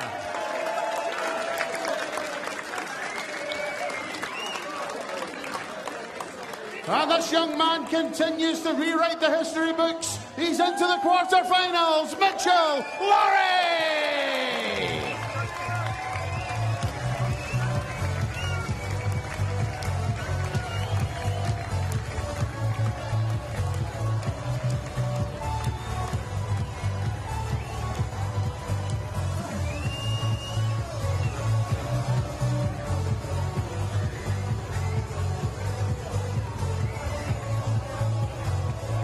Well, ladies and gentlemen, that does conclude our evening session here at the Lakeside. Have you all had a good evening? Who's all coming back tomorrow? 4 of you, excellent. Well, ladies and gentlemen, it's been an absolute pleasure having your company here at the Lakeside Country Club this evening. We look forward to seeing you next time. Everyone coming back tomorrow, we will see you bright and early for a 12 o'clock start. Thank you very much, ladies and gentlemen. We'll see you soon. Thank you and good night. Well, Jeff Springer Jr. knew this was going to be a huge challenge. The American, 4 days after beating Bradley Kirk on Sunday, he got a bye through to the last 16. But Mitchell Lawrie, despite playing his second game of the day, was feeling fresh indeed.